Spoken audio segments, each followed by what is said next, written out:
On day 1, I spawned in as Mario. Hey, it's me, Mario! Except I was just a little baby. I only had 3 hearts. I looked around and saw Princess Peach. She was also just a little baby. Hello, Princess. Do you know where we are? I have no idea. It looks like some kind of forest.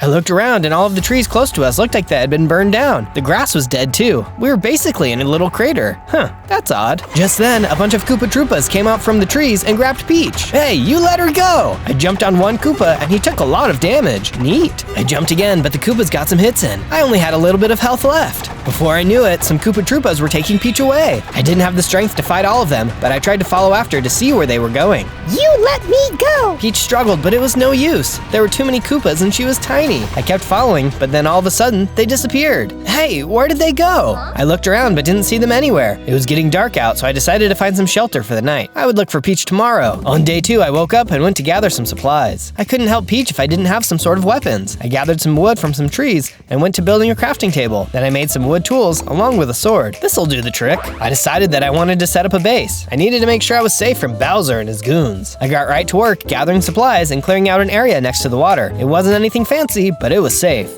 I went to grab some more supplies when I was attacked by some Goombas. Get away, you little shrooms! I drew my sword and went about slicing them up. It was super easy thanks to my new weapons. Yeah, take that! I gathered the rest of my materials and went back to put some finishing touches on the base. Home sweet home. On day 3, I decided to go exploring for some new materials, and I needed some sort of food. My hunger bar was starting to get really low. I managed to find some mushrooms, but I wanted to find some animals. I happened upon a small abandoned house with some pigs and sheep in a pen. Perfect! Just as I was grabbing them, I heard a yell from behind some trees. I quickly ran over and saw my friend Toad. He was being attacked by some guys in masks. Hey, you leave my friend alone! I charged with my sword and smacked the Shy Guys left and right, but they were too strong. Run, Toad! Together we ran through the trees and lost the Shy Guys. Mario, you're alive! And you're small! Yeah, I'm alive. Why wouldn't I be? Everyone thought when you went to go save Princess Peach that you died. I was so confused. You went to go fight Bowser in his castle a couple of days ago. When you never came out, everyone thought he defeated you. Yikes, well I'm here, but I'm not as strong as I can be. Some Koopas kidnapped Peach, which I assume was Bowser's doing since they work for him, but I'm going to save her. I believe in you. I invited Toad to live in my base where it would be safe. He happily agreed and we took off. On days 4 to 5, I decided to make Toad a little house for himself. It was a nice little place, and he seemed really appreciative. Wow, this is great. Thanks. Of course. I also planted a garden full of my mushrooms. I figured I should probably go out to get some food for Toad as well, so I went exploring. I managed to find some wheat seeds and some carrots, but then I was attacked by some Goombas. Get back! I managed to finish them off in just a few swipes. Man, if only everything was that easy. Just then, I noticed that one of the Goombas had dropped something. It looked like a big mushroom. I checked it, and it was a super mushroom. Whoa, cool! This will come in handy for later. I made my way back to the base with my seeds and began planting. It was really starting to come together. On day 6 to 8, I went to gather some animals. I hadn't gotten any before because Toad and I were attacked, but I was determined to get some now. I headed out near the water when I saw Bowser. He was with some of his Koopas. I decided to attack. Hey, give me back Princess Peach, you overgrown lizard! I charged at Bowser. He wasn't expecting it, and I managed to get a few hits in. Puny little man, take this! Just then, Bowser let off a breath of fire. Ow, ow, ow, ow, ow, ow. I jumped away, trying to extinguish the flames. Bowser just laughed and took off with his goons. Wow, I forgot he could breathe fire! After another minute of letting my hearts regenerate, I went back to look for some animals. I had had a rough day, but I still needed to take care of me and my friend. On days 9 to 10, I headed back to the base with some sheep and pigs. I made some quick pens for them and herded them in so they wouldn't escape. Then I found Toad and told him about my encounter. That's awesome that you took on Bowser. I'm not as strong as I used to be, but I did get some hits in. I knew I could defeat Bowser, I just had to keep training. Then, I had an idea. Hey Toad, I want to build a statue just outside the base. It'll let people know that I'm still here and that I'm going to defeat Bowser once and for all. That sounds great. Toad agreed to help and we cleared out an area. We started building and managed to get some of the base done. Can you tell what it's going to be? I also made some modifications to the base, including a lounge area and a bigger garden. It was looking good. On days 11 through 12, I went back to my spawning point. I needed some more information about what had happened before, and I figured that might be a good place to start. I approached the crater and immediately I was sucked into the sand. Ah! Before I knew it, everything had gone black. Then, all of a sudden, I was my old self again. I was big and strong. I was storming Bowser's castle, fighting my way through the Koopas. I defeated them easily and found Bowser in his throne room. He had Peach. Let her go, Bowser. He laughed and pointed a weird-looking shell at me. Peach managed to run forward and grab me as the magic hit us both. We disappeared as Bowser screamed. All of a sudden, I felt something pulling me out of the sand. I gasped for breath and realized it was Toad. Toad, how did you know where I was? I followed you because you were being super odd this morning. I saw you fall into the sand, and I couldn't get to you for a while. Are you okay? Yeah, I'm fine. I remember what happened. I told Toad about my flashback. Whoa, that's crazy. I wonder where Bowser got a weapon like that. No idea, but he won't use it again. I'll make sure of it. On days 13 to 15, I went back out to gather some more supplies. I happened upon the same abandoned house where I found Toad and saw the same Shy Guys hanging out around it. I tried to sneak past, but they saw me and attacked. Hey, I wasn't doing anything to you. They didn't listen and just kept hitting me, but I was stronger this time and I managed to defeat all of them. Yeah! Just then, I felt a surge of power and I leveled up into a regular-sized Mario. I had my mustache back too. Hey, I feel like my old self again. I jumped and realized I could go much higher than before. Wow, this is amazing. I'm basically flying. I gathered the rest of the wood and branches easily with my new jumping ability. I could take on anybody now. On days 16 through 19, I found a cave that had some really great materials in it. I was able to gather some stone for some new tools and weapons. Neat. I went down further into the cave when I saw something floating in the air. What is that? I got closer and I realized it was a boo. Before I knew it, it saw me, but then it covered its face. Okay? Maybe it wouldn't be a problem. I started to mine some of the materials, but then it attacked me. I turned back around and it covered its face again. Okay, I see how it is. I tried to keep my eyes on the boo, but it kept getting attacks in. Eventually, I managed to hit it and it disappeared in a puff. I hurried and made a crafting table, and with my new materials, I made a stone pickaxe, sword, and other tools. Nice! I had some good materials and decided to head back to the base to make some upgrades. On days 20 to 22, I made it back to the base just as Toad started yelling. Help! It's Bowser! He's at the back door! I hurried and drew my sword before approaching the backside of the base. I went up onto the top of the wall and looked down. Sure enough, it was Bowser. Hey, get away from here, Bowser! He looked up at me and shrieked. I knew I would find you eventually. I heard you were in the forest somewhere. Give it up. You're no match for me. That's enough talking. I jumped down and attacked. With my new ability, I could jump to avoid Bowser, but I couldn't jump on top of his shell. His spikes were too, well, spiky. Ouch! Princess Peach is mine. You can't have her. Bowser drew a large breath and then breathed fire at me. I was able to jump and then land a blow on his head. Ah! He shrieked again and started to retreat. Yeah, run away, you coward. I'm not through with you yet. I let him go, knowing full well that I would see him again. I knew I could eventually beat him. I wasn't very strong, but I would get there. On days 23 to 26, I went back to the abandoned shack to check it out. I had been too busy trying to defeat the Shy Guys that I didn't even check out the house. Inside were a few beds and tables, but I found a secret hatch. Neat! It led down into the ground into a small room. In the corner was a chest. I opened it up, and there was a bunch of stuff inside. Wow, this is great! I gathered the string, iron ingots, seeds, and then I noticed there was an iron sword. Hey, this is exactly what I need. I drew the sword and took a swipe. It was much better than my stone sword. Wow, I feel great! And you know what will make you feel great? Subscribing and clicking the bell. You'll be just as happy as me. I went back up the ladder with my new stuff, excited to show Toad what I had found. On days 27 to 31, I started to work on the statue, but then realized we needed some green dye. Hey Toad, where can I get some green dye? Cacti! If you grab a bunch of those, we should be able to dye some wool. Perfect, I'll go looking for some. I traveled through the forest for a while before making it to the desert. It was so hot. Sheesh, this is miserable. I looked around and saw some cacti. As I was approaching, I felt something hit me. What was that? I looked around and saw a pokey. It had blended into the sand really well. But it wasn't just one pokey, there were a bunch, and I was surrounded. Jeez, where did you come from? I drew my new sword and started swatting at the plants. They kept falling on me and I had to dodge their tall bodies. After a minute, I had defeated them all. That was a new one. I grabbed as many cacti as I could hold and headed out of the desert looking for pokies. I saw some and quickly skirted around them. As fun as that was, I don't really want to do it again. I made it back safely and managed to dye the sheep green. I sheared them and started on the statue. It was looking good. We weren't even close to finishing, but it was going to turn out awesome. On days 32 to 33, I went out to look for some more people. I couldn't remember much from my former life, but I did know that I had friends. They were probably hoping that I was still alive. I went through the forest, past the edge of the desert, and went further into the taiga. I was traveling for a long time when I saw a light up ahead. When I got closer, I realized it was a castle. I don't remember whose this is, but I'm sure they are friendly. I approached and was immediately attacked by some Goombas. Get back!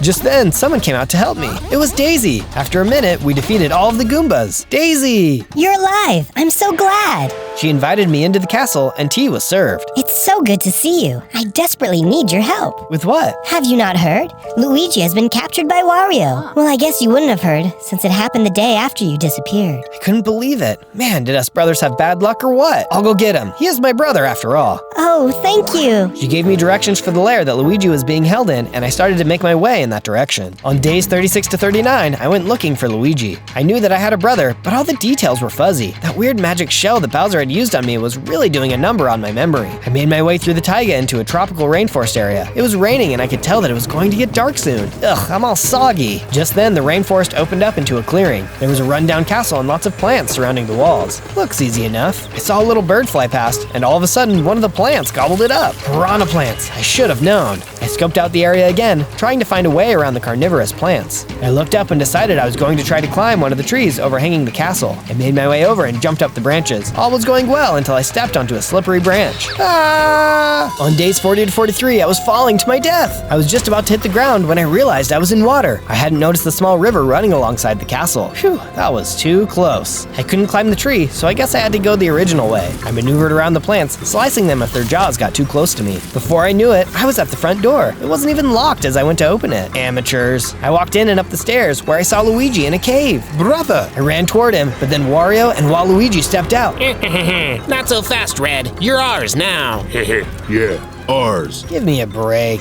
I attacked the goons and they screamed. What were they expecting? A nice little chat over brunch? I attacked over and over again, and before I knew it, the goons were gone. They dropped a key, which I picked up. Brother, you're alive! Yeah, it's all Bowser's fault. I'm getting stronger though, and pretty soon, I'll save Peach. Again. What is it with these princesses getting captured? I looked at the cage Luigi was in and raised my eyebrow. Never mind. Just help me out. I used the key to unlock the door and embraced Luigi. It's good to see you too, brother. Let's get you back to Daisy. Wait, I need to grab my stuff. Luigi went over to a nearby chest and grabbed some things. While he was doing that, I looked throughout the ruins to see if there was anything worth taking. I did find some wool, a few emeralds, and a diamond pickaxe. Not bad. We made our way out of the castle carefully and back to Daisy's castle. She was ecstatic to see Luigi again. Thank you. If you would like to stay here, you are more than welcome. Thanks, but I have a base not too far away. Well, don't be a stranger. If you need anything, you know where to find us. On days 44 to 49, I made my way back to the base. I found some sheep along the way and managed to lead them back. I figured that the statue needed some work, which meant more wool. I went straight to dyeing the sheep and shearing their coats. Toad came out and I told him all about my adventures.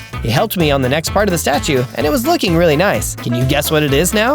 I also used my new pickaxe to gather some better materials for the base. I made the walls taller and added some more security measures. I didn't want Bowser anywhere close to us again. On days 50 to 53, we were under attack. The base was on fire and Koopas were running around. I managed to fight some off when I noticed that Bowser was hanging back in the forest. Coward, why don't you fight me yourself? He roared and the Koopas tried to retreat. I managed to finish off a couple more as I made my way toward Bowser. Just then I felt a surge of power and I leveled up into a bigger version of myself. I screamed at Bowser and a plume of fire came out from my mouth. Whoa, I'm Fire Mario! Bowser must have been scared because he immediately began running away with the remaining Koopas. I hurried to put out the flames before it engulfed the entire base. I went to go check on Toad, but he wasn't in the house. I went looking around the base, but I couldn't find him anywhere. Oh no, Bowser must have taken him! It was all my fault. I was too preoccupied with the Koopas and getting to Bowser that I didn't even notice them taking my friend away. I felt awful. I needed to find Toad, but I had no idea where to go. On days 54 to 57, I fixed the base. I needed to make sure that nobody ever could get in again. I made larger and thicker walls, built security towers, and even added some pressure plates with traps. No way anyone is getting in here. I knew I needed to save Toad. I just needed some help first. I decided to go back to Daisy to see what she knew about Bowser and his henchmen. I made my way to her castle and was immediately greeted by Luigi when I got there. Brother, you've returned. Not to stay. I need some help. He led me inside and I chatted with him and Daisy about Toad being kidnapped by Bowser. Bowser doesn't keep prisoners in his castle unless it's Peach. He hands them all off to King Boo. They're friends, and King Boo gets a kick out of scaring people. That's awful. I'm sure that's where Bowser would have taken Toad.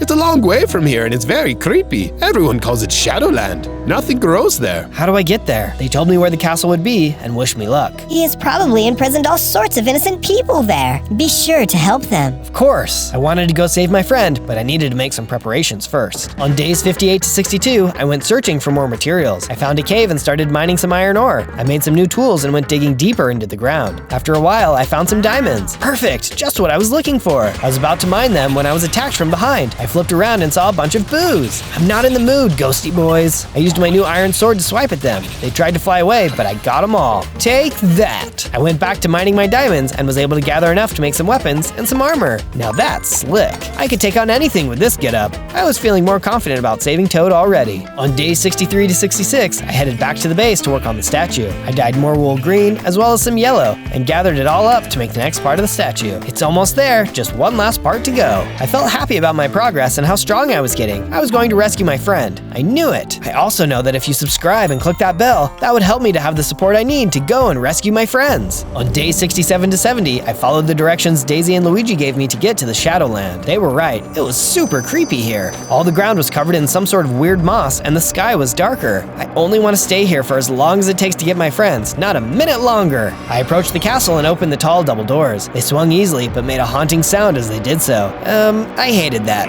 I walked into the castle and the door swung closed behind me. Oh great, just what I wanted. All of a sudden, a bunch of boos came out from behind the pillars and started attacking me. These guys weren't shy at all about getting up in my face. I'd rather you not do that, thanks. I managed to poof them all out of existence before heading up the grand staircase. King Boo has some fancy digs. I continued up further but couldn't find anyone. They must be in the basement. I continued back down the stairs, looking around for the entry to the basement. There didn't seem to be a staircase anywhere.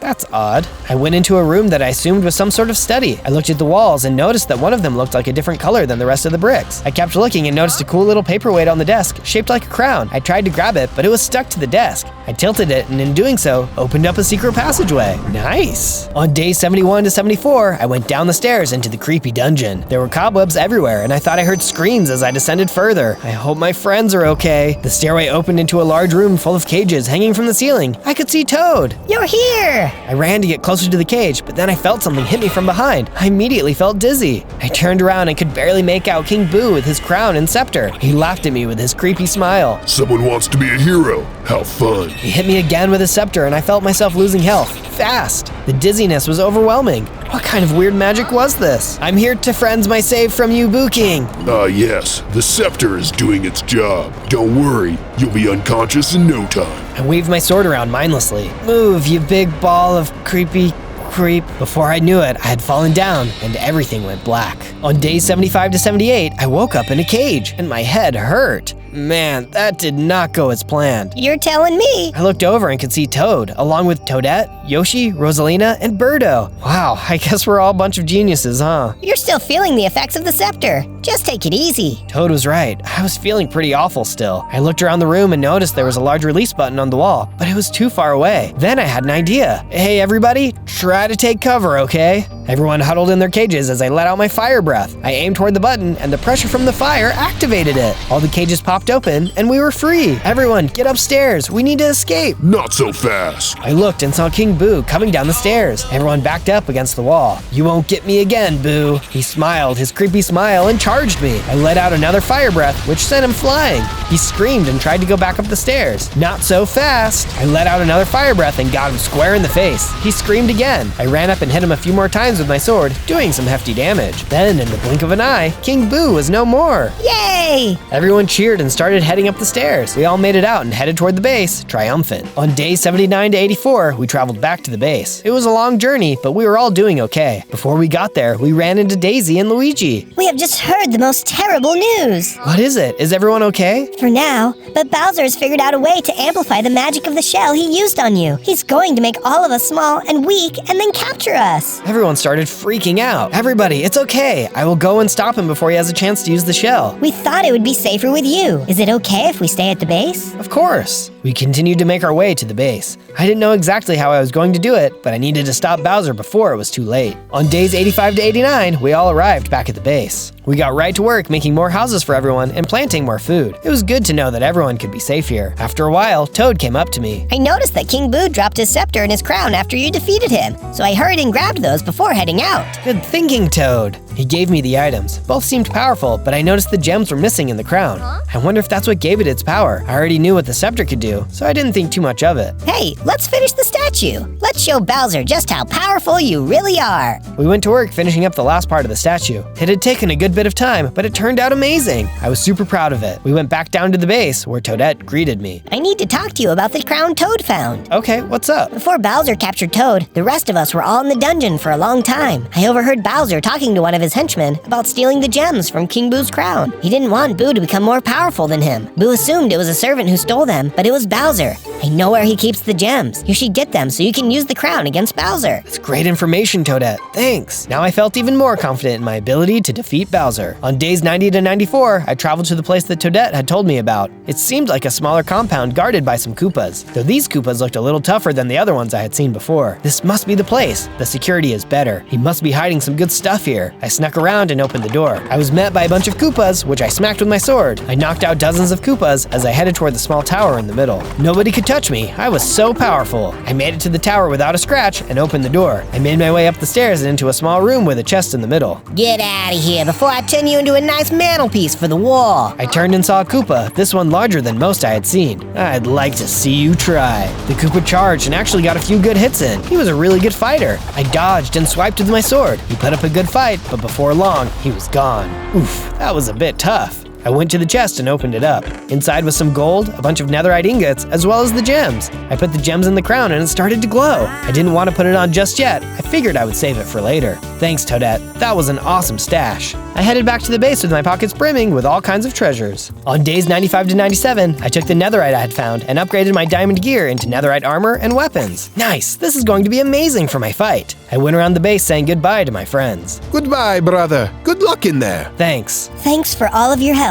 You go rescue Princess Peach and take Bowser down. Will do. Here's some mushrooms for good luck. Thanks, Toad. You're an awesome friend. Everyone waved as I left the base. It was go time. On day 98, I traveled to Bowser's base. I crossed all sorts of terrains on the way, which made it a long journey, but it was worth it if I could save my friends. If you like what you've seen, don't forget to subscribe and click the bell. It's been awesome having you so far. We'd love for you to tell us what you'd like to see next. I made my way over a hill and finally saw Bowser's terrifying castle. Now was my time to shine. On day 99, I approached Bowser's castle. This place is enormous. I entered the castle and it was empty. Huh. Weird. I went up multiple flights of stairs without seeing anyone. Okay, this is really strange. I finally made it to the throne room where I saw Princess Peach. She was full grown now, just like me, but she was in shackles. Mario, help! I approached, but then remembered what happened the last time. I looked around and sure enough, Bowser was trying to hide behind a pillar, waiting to attack. Nice try, big guy. He held the shell in his hand, a sort of mechanism strapped to it. It seemed to all be taped together. It honestly looked a little silly. You do that yourself? Is that why all your Koopas left? They saw how incompetent you are and don't want to follow you anymore? What's it to you? I'm going to rule this land, and nobody is going to stop me. You went to push a button and nothing happened. What?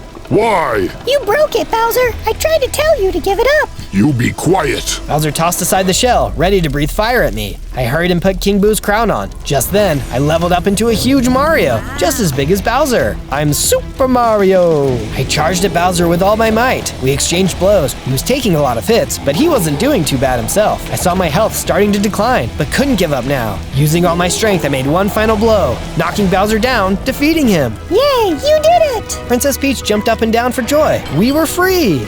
On day 100, Princess Peach and I made it back to the base, safe and sound. Everyone cheered as we came in.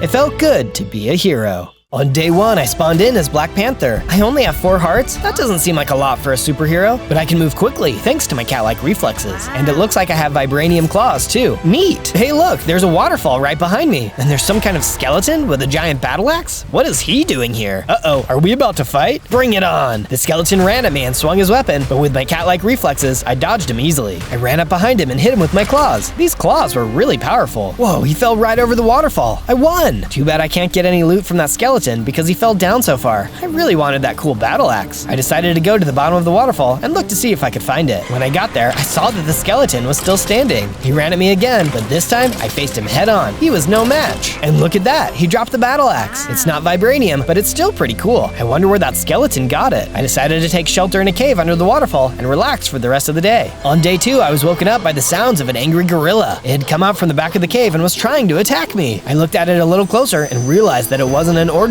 gorilla. It was a zombie ape. Ah, get away from me, zombie. Don't make me use my new weapon. I ran away from the zombie ape and out into the sunlight where it didn't want to follow me. I guess that it was one of those mobs that take damage in the daytime. It was an undead just like the skeleton I fought yesterday. Maybe they were common in this area. I decided to leave the waterfall behind and follow the river towards the grasslands. Whoa, there are so many animals here. I could see a rhino and a giraffe, and it looked like they weren't zombies. Thank goodness. I guess I'll let them eat grass in peace, especially because I was starting to get hungry too. I saw some berry bushes, so I started punching them to gather food. food. Once I got enough, I refilled my canteen in the river. Surviving would be a lot easier now, and if I got into a fight, I already had some pretty good weapons. Still, I thought it might be good to build a shelter in case the zombies came out at night. I used the battle axe I got from the skeleton to chop down trees. I soon had enough wood to make a small hut and bed. It was almost nighttime, so I went inside and went to sleep. When I woke up on day 3, I noticed that there was a tree outside that wasn't there yesterday. It was really big and looked ancient and magical. There was a glowing panther spirit sitting in the branches. I made my way over to the magic tree, and the panther spirit started talking to me. Zozo, this land needs your protection. Oh, it looked like I was going to get a superhero quest. I stood there and I listened closely. We are under attack by an undead warlord to the west of the grasslands. He is turning everything into zombies and skeletons. You must stop him. An undead warlord? That sounded scary, and he was probably really strong. I'd need a lot more than 4 hearts to take him on, but I couldn't just ignore a quest from the panther spirit. The people and animals needed my help too, and maybe there was a way to turn the animals that had already become zombies back to normal. Journey westward, and you will find his evil lair. I spent the rest of the day gathering supplies for my journey and practicing with my weapons on any mobs I could find. On days 4 to 5, I traveled from my hut in the grasslands all the way to the heart of the desert. According to the panther spirit, I was heading in the right direction to reach the overlord's lair. Before long, I saw a zombie boar wandering around in the sand. Oh no, looks like the overlord has already turned the animals in the desert into zombies. The zombie boar charged me, and I lost a bit of health. I had to protect myself, so I drew my battle axe and took a couple swings. I'm sorry, Mr. Boar. The fight was over in no time. I spotted an oasis nearby. I had been traveling for a long time, and night would be here soon. I didn't want to be caught outside if more zombies showed up, so I gathered some wood from the palm trees and set up camp. I had just finished my little oasis hut when a genie appeared out of thin air. I thought I was going to get 3 wishes at first, but then he spoke, and I knew he wasn't the nice kind of genie. Who dares come to my oasis without an invitation? I said I was sorry and that I just needed somewhere to spend the night, but the genie created a sandstorm, and suddenly the oasis was gone. He may not have granted me any wishes, but he had left an item behind in the sand. I went to pick it up, and it turned out to be a brand new pair of Roadrunner boots. Awesome, now my movement over the sand will be twice as fast. On days 6 to 8, I was still in the desert when I saw a gigantic archway made of bones. There was a skeleton warrior underneath it, and he was carrying an obsidian shield and spear. It didn't look like he was going to let me pass without a fight. I put my battle axe away and got my vibranium claws ready. You cannot go any further. I am the Skull Guardian, and you can't beat me.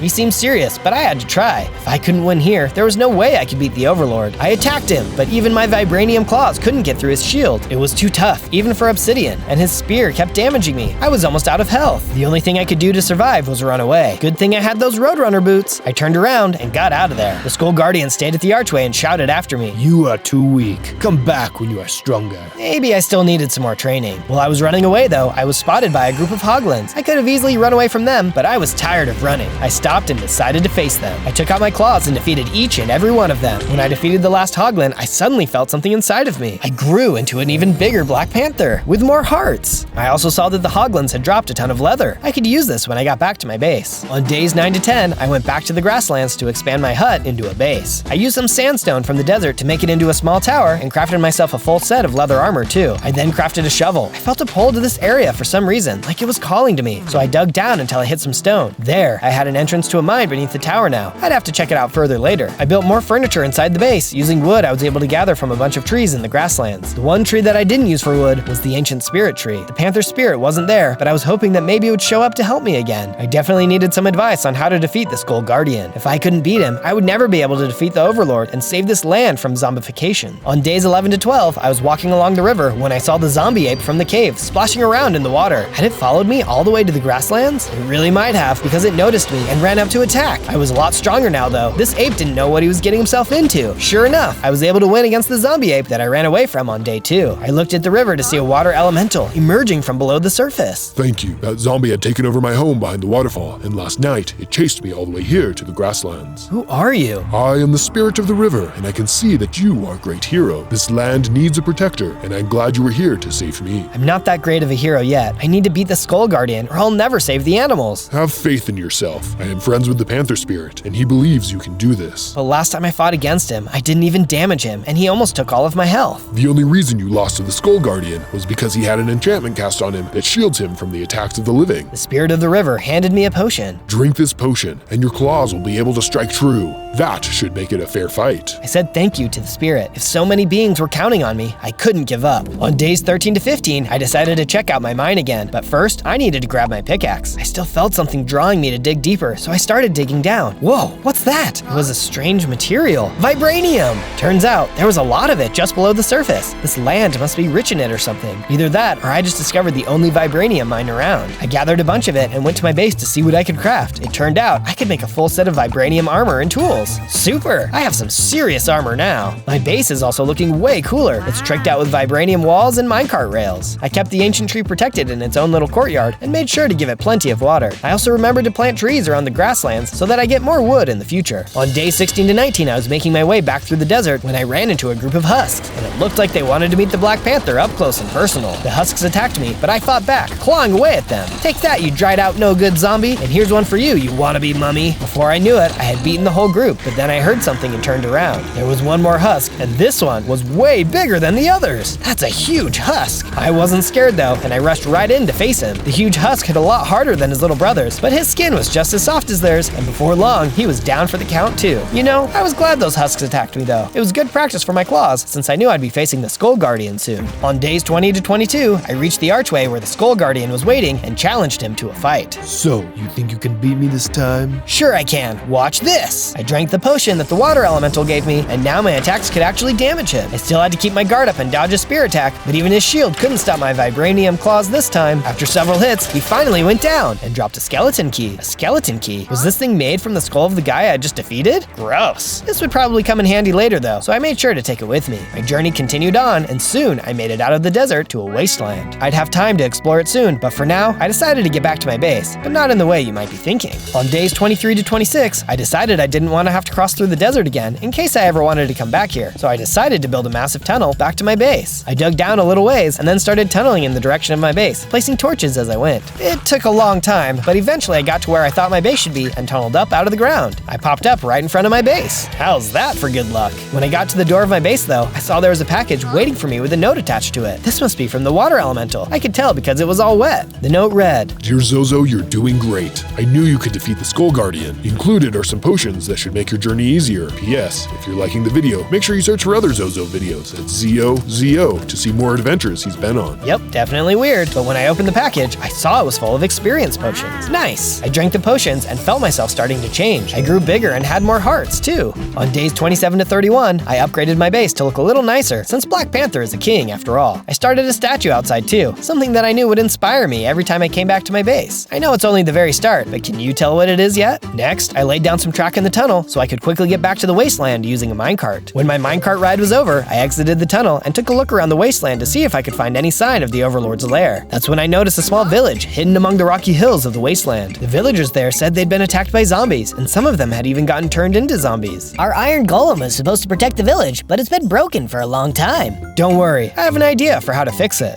You're the best. On days 32 to 35, I gathered more vibranium from the mines at my base so I could use it to upgrade the village's iron golem. It would be 4 times as strong as an iron golem would be, so the villagers would have nothing to worry about from invading monsters. I was really starting to get creative at using vibranium in my creations, and I soon realized that the material had another special ability I could use to improve my base's defenses. Vibranium could generate force fields, and with a little bit of tinkering, I was able to make a force field dome around the whole base. Let's see those zombie animals try to get inside now. On days 36 to 39, I returned to the wasteland village and used the vibranium to upgrade their iron golem. Now they had their very own vibranium golem. Hooray! You saved our village! It sure does feel good to be the good guy. Now I could ask them to help me in my quest. I'm looking for the evil overlord who has been making zombies. Do you know where I can find him? No one here knows. You should go speak to the shaman of the mountains. Thanks. On days 40 to 43, I trekked up the snowy mountains and found the lair of the shaman. It was guarded by a friendly snow golem. They didn't bother me, probably because they knew what a hero I was. Inside of a long wooden house was the shaman. They had so many magical potions on their shelves, including ones I had never seen. So, you must be the one I've been hearing about. I've got an idea for something that might be able to help you in your quest. I'm all ears. I'm working on a potion that can turn zombies back into normal animals and people, but I need magic flowers from the jungle in order to complete the recipe. You can count on me, shaman. On days 44 to 49, I headed deep into the jungle in search of the flowers the shaman needed. Eventually, I saw it, the hill shaped like a skull where the flowers were supposed to be. I fought my way up the hill. Eventually, I got to the top. Phew, that was a tough climb even without a bunch of mutants. No wonder the shaman needed someone to to get these for him, and then I saw them. At the very top of the hill, inside the skull, were the flowers. I ran up to the flowers and tried to pick them up, but they were stuck. I couldn't pick them. That's when I realized they weren't stuck to the ground. They were actually part of a giant plant monster. The giant plant monster rose out of the ground, the flower still on top of his head. I don't suppose you'd let me have some of your flowers. But the plant monster didn't want to talk. It wanted to fight. It was a tough enemy. I had to avoid its poisonous plant breath attack and be careful not to get punched by it. It hit super hard, but eventually I took it down and it left one of its flowers as loot. Awesome. Now I can leave this crazy place. On days 50 to 53, I returned to the shaman. I invited them to come stay at my base while they finished the potion. When we got there, I built an area for the shaman to stay and work, complete with a nice big cauldron for magical potions. Just a bit more fine-tuning, and my anti-zombie potion will be complete. Thanks again for getting those flowers. You're welcome. You could have mentioned the giant poisonous plant monster, but really, I'm just glad to have helped. Oh, yeah, sorry about that. Here, take this as an apology. The shaman tossed something at me. When I picked it up, I realized it gave me a new recipe. It was an upgrade ability for my suit that allowed me to build in some of the vibranium force field tech. Now when the enemies tried to hit me, I could blast them away. Now that's what I call a powerful ability. On days 54 to 57, the shaman and I went into the grasslands and tested the potion on some of the zombie animals. Wow, it actually works! We started turning animals back, one by one, until we got almost all the animals in the grasslands. We've got plenty of more where that came from back at the base. I didn't know what I'd do without the shaman. Watch out! Suddenly, the shaman pushed me aside. I was about to ask why when a giant beam of pure evil power shot down from above, and in seconds, the shaman was gone. Oh no, that must have been the Overlord. He must have been aiming for me. I started to run, zigging and zagging as beams shot down from above. I kept running until I saw a cave and jumped in, just before a beam could hit me. On days 58 to 62, I waited in the cave until I didn't hear any more powerful beams outside. But what I did hear was something deeper in the cave. I turned around to see a spider leaping at me. Time to try out my new force field ability. I blasted him. Looks like it works just fine. I practiced with my new force field ability some more, and when I was sure I had the hang of it, I finally defeated the spider. With the spider defeated, I remembered the shaman and how quickly the Overlord's attack had appeared. How was I ever going to defeat him? It didn't matter. I had to figure out a way, since that's what superheroes do. I knew there was still a lot of anti-zombie potion left, so at least the shaman's sacrifice was not in vain. Soon, this land would be safe from zombies. I would make sure of it. On days 63 to 66, I snuck out of the cave and went back to my base, where I gathered up all the anti-zombie potions the shaman had made. Before I left, I wanted to do some work on my statue. I needed something to cheer me up after all that had happened, and I knew a great statue like this would encourage me every time I saw it. So what about now? Can you tell what I'm making yet? I took anti-zombie potions back to the wasteland, and every time I encountered a group of zombies, I used the potions on them to turn them back into villagers. Then I sent them to go live at the village, protected by the vibranium golem. The villagers were happy to see so many people get changed back and sent me a letter to say thank you. Keep it up. We've got more villagers now than ever before. Our little village keeps growing, just like your number of subscribers. And we hope everyone watching joins your village of subscribers too. Oh, thanks guys. On days 67 to 70, while exploring the wasteland and saving more villagers from their zombified fate, I finally saw something far off in the distance. It was the evil lair that the Panther Spirit and the River Spirit had told me about. I was sure that the Overlord was in there. I could feel it, but it wasn't going to be easy getting to it since I could see that between me and the base was an enormous chasm. It looks like it went all the way around the base with no clear way to get across. I didn't have much time to think about it though, because suddenly I was attacked by a group of zombie apes. You guys again? Haven't you had enough of being zombies? I went to throw an anti-zombie potion at them when I realized I was all out. Oh no! I didn't want to fight them, but I was surrounded. It didn't look like I'd have much of a choice. With no way to turn them back to normal apes, I had to deal with them the old-fashioned way, with my claws. There were a lot of undead apes, but I was able to put all my skills and abilities to use, dodging their attacks and rushing in to land my own. Finally, the last of them had been taken care of. Phew, sorry about that guys. I promise to make sure I have a full stack of anti-zombie potions next time. I could still see the Overlord's base far off in the distance. It was far enough away that it would probably take me a while to reach it, and then I'd have to deal with that huge chasm. I had a plan for that though, but first, I'd need to return to my base. On day 71 to 74, I built my coolest vibranium invention yet, an aircraft with vibranium-powered levitation devices built into the wings. The only thing scarier than a Black Panther is a flying Black Panther. With my new aircraft, I'd be able to fly right over that giant chasm and drop in right on top of the Overlord. Before taking it out to the wasteland though, I decided I should practice around my own base. Alright, here we go. The first test flight of the Wakanda 1 aircraft. It worked! The aircraft lifted into the sky. The Overlord would never know what hit him. I practiced flying around, doing circles around my base, gradually getting further and further away as I got more comfortable. Whoa! I was still getting used to the controls though, and almost crashed into a river. Luckily, I was able to pull up at the last moment, and before long, I had the controls down and the aircraft was soaring like a bird. On days 75 to 78, I flew the vibranium aircraft to the Overlord's lair, passing right over the giant chasm. Wow, from up here, it looks like it doesn't even have a bottom. Good thing I didn't try to cross it on foot. Before I left my base, I had made sure to fill the cargo hold with plenty of anti-zombie potions. Time to save this land from tyranny. From high in the air, I could see a group of zombie zombie apes in the lair's courtyard. I decided to drop a bunch of potions down at them from the airship, turning them back into normal gorillas. I kept raining down potions wherever I saw undead, and soon everything was back to normal. There was only one thing left to do. I landed the aircraft on the roof, which I thought should give me direct access to the Overlord's throne room. I stepped inside the throne room and saw that I was right. There was the Overlord waiting for me. You dare interfere with my plans? I will make you a zombie next, and then everyone and everything you know will become my zombies. He swung his weapon at me, but my suit's armor was strong enough to keep the damage low. I blasted him back with my force field and then used my vibranium claws to land a couple good hits. You cannot defeat me. I am the Overlord. Watch me. I swung my hardest and knocked him down with my claws. Strangely though, he just started laughing. He started to glow and rise into the air. You fool. All you've accomplished is releasing me from my zombie body, and soon I will be the mightiest being in the world. Uh-oh, I may have really messed up here. The Overlord, now a super powerful evil spirit, vanished. It looks like I had just released an even greater bad guy. On days 79 to 84, I used my aircraft to return to the River Spirit. I wanted to see if I could get any answers on how to defeat the Overlord's new spirit form. Well, the good news is he can't go back into his body now that he's a spirit. What's the bad news? The bad news is only full spirits can fight other spirits, and I'm not strong enough alone. Perhaps I could. No,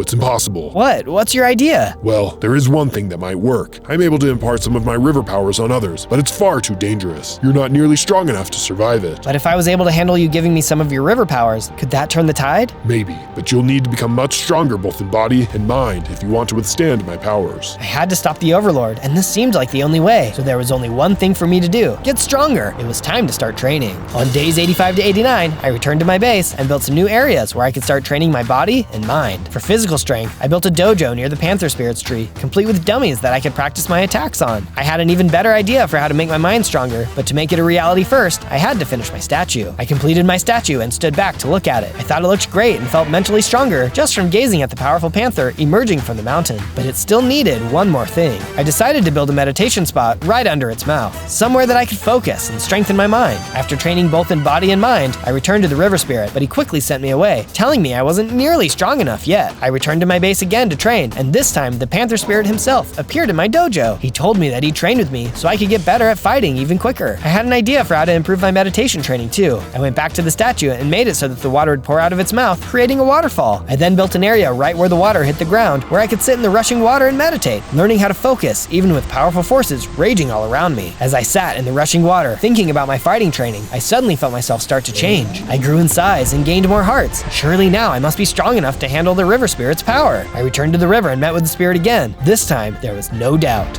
You're ready now. I will give you my powers. The River Spirit combined with mine, and I felt his power within me. I felt stronger, like my attacks would do more damage since they were infused with water power. And I now had the ability to create water anywhere too. Look out, evil spirit. A hero is on his way to take you down. On days 90 to 94, I returned to my base to get my aircraft when a wasteland villager suddenly appeared. He told me that the evil spirit had sent an army of zombie piglins to invade their village, and they needed help. I hopped into my aircraft and flew to the village as fast as I could. When I got there, I saw that the villager was right. There were zombie piglins everywhere. The village was on fire, and villagers were trying to escape. The vibranium golem was fighting off as many piglins as he could, but there were simply too many for him to handle alone. I fought what seemed like 100 little oinkers, using my new water ability to blast them. Eventually, we beat the last one, but the village had been almost completely destroyed. Villagers who had escaped were badly shaken and afraid. My base was big enough now that I was able to invite all the surviving villagers to stay there permanently. All of the villagers agreed to come, even the vibranium golem. On days 95 to 97, I took the villagers down to my train tunnel and built even more minecarts for them to start going to my base. I flew my aircraft back to the base so I could get it ready for them. I built enough houses for everyone in the same style as their village, and even built farms that looked exactly like their old home. The vibranium golem seemed happy too. He agreed to keep patrolling the new area and defend the villagers if any threats appeared. Just as I was finishing up the last house, I heard the voice of the Panther Spirit calling to me. I went back to his ancient tree once again. The evil spirit is waiting for you at the end of the river. It knows you teamed up with the river and thinks if it can destroy the river, it can destroy you too. Don't worry, I've got this. Together, the river and I are invincible. Go to the river delta where the river meets the sea, and there you shall find the evil spirit. But before I left, he told me that there was one more thing he could do to help me. The Panther Spirit leapt towards me and absorbed into my body. I felt myself start to change, and I suddenly grew into a huge, superpowered Black Panther. I had a ton of hearts and felt more powerful than ever. Now, filled with the power of both the river and the Panther, I embarked on what I hoped would be the quest that saved this land for good. On day 98, I was making my way downriver towards the ocean when I saw the shaman appear in front of me in ghostly form. Hello there. there? Shaman, you're a spirit now too. Yes, before that ray of evil could kill me, I used my magic to become a spirit. I've been watching your progress, and you've been doing an amazing job. I think you could use some help, though. I'll take any help I can get. What I could really use now is some moral support. I can definitely give you that, but it would be even more powerful if everyone watching the video did too, by giving a like and subscribing. The more likes and sub you have, the stronger you'll be when you face the evil spirit. Wow, thanks, Shaman. I hope everyone likes and subscribes so that I'll be really powerful. And if you like the video, make sure to type Zozo, Z-O-Z-O, in the search bar to see my other adventures. There's a whole bunch of them. I will do that. Well, I didn't think you had YouTube, but okay, cool. On day 99, I made it to the river delta. A vast ocean stretched out into the horizon before me. Come out, evil spirit, it's me, and I've got the river spirit to help me. I used my spirit powers to walk on the water, and soon I was standing in the middle of this great sea. A dark shadow rose up from below, breaking through the surface of the water. It was the evil spirit.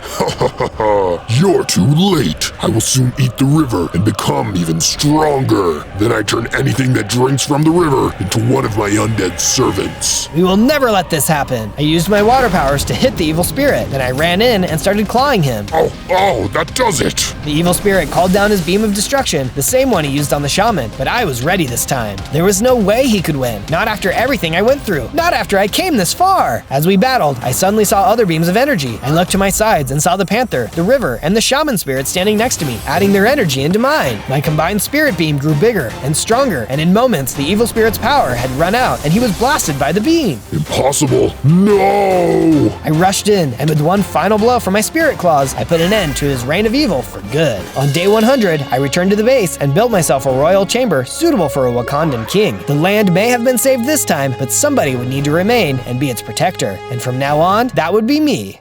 On day 1, I spawned in as Shadow the Hedgehog. Hey, check out my stats. Look how many hearts I have. Ooh, I also have a shiny red stone in my inventory. I wonder what that's for. What is this? Ugh, I'm stuck in some kind of glass tube. Hey, let me out of here. Just then, I saw a young girl walk slowly up to me. Who are you? I'm Maria. I know we were very close, but I don't have much longer. My sickness is worsening. I'm going to get you out of here before it's too late. You must find the 7 Chaos Emeralds. Everyone's fate depends on you. Maria touched the glass and everything started shaking. Just then, robots burst into the room and started firing, hitting Maria. Maria! She fell to the ground and was gone. All of a sudden, everything around me went hazy. I was being teleported somewhere. Next thing I knew, I was in a green field somewhere. Huh? What's this? I'm a baby hedgehog now. I'm not very strong at all. Come into the den, Shadow. You've played long enough in the field. It's nap time. I looked for the voice and saw someone who must be my mom, but I was starting to feel dizzy and weak. I'll make sense of this after I sleep. I went into the den and took a nap. On day 2, I woke to the sound of shouting. I ran out of the den and saw my mom being chased by none other than Sonic the Hedgehog. I can sense you have a Chaos Stone here, and you're gonna give it to me, 'cause I gets what I wants, you dig? I don't have any emeralds, I swear. Leave my family alone, you big bully. I couldn't believe how mean Sonic was being. This wasn't like the Sonic I knew. What was going on? Hey, leave my mom alone. She didn't do anything to you. Since when did you become the bad guy, Sonic?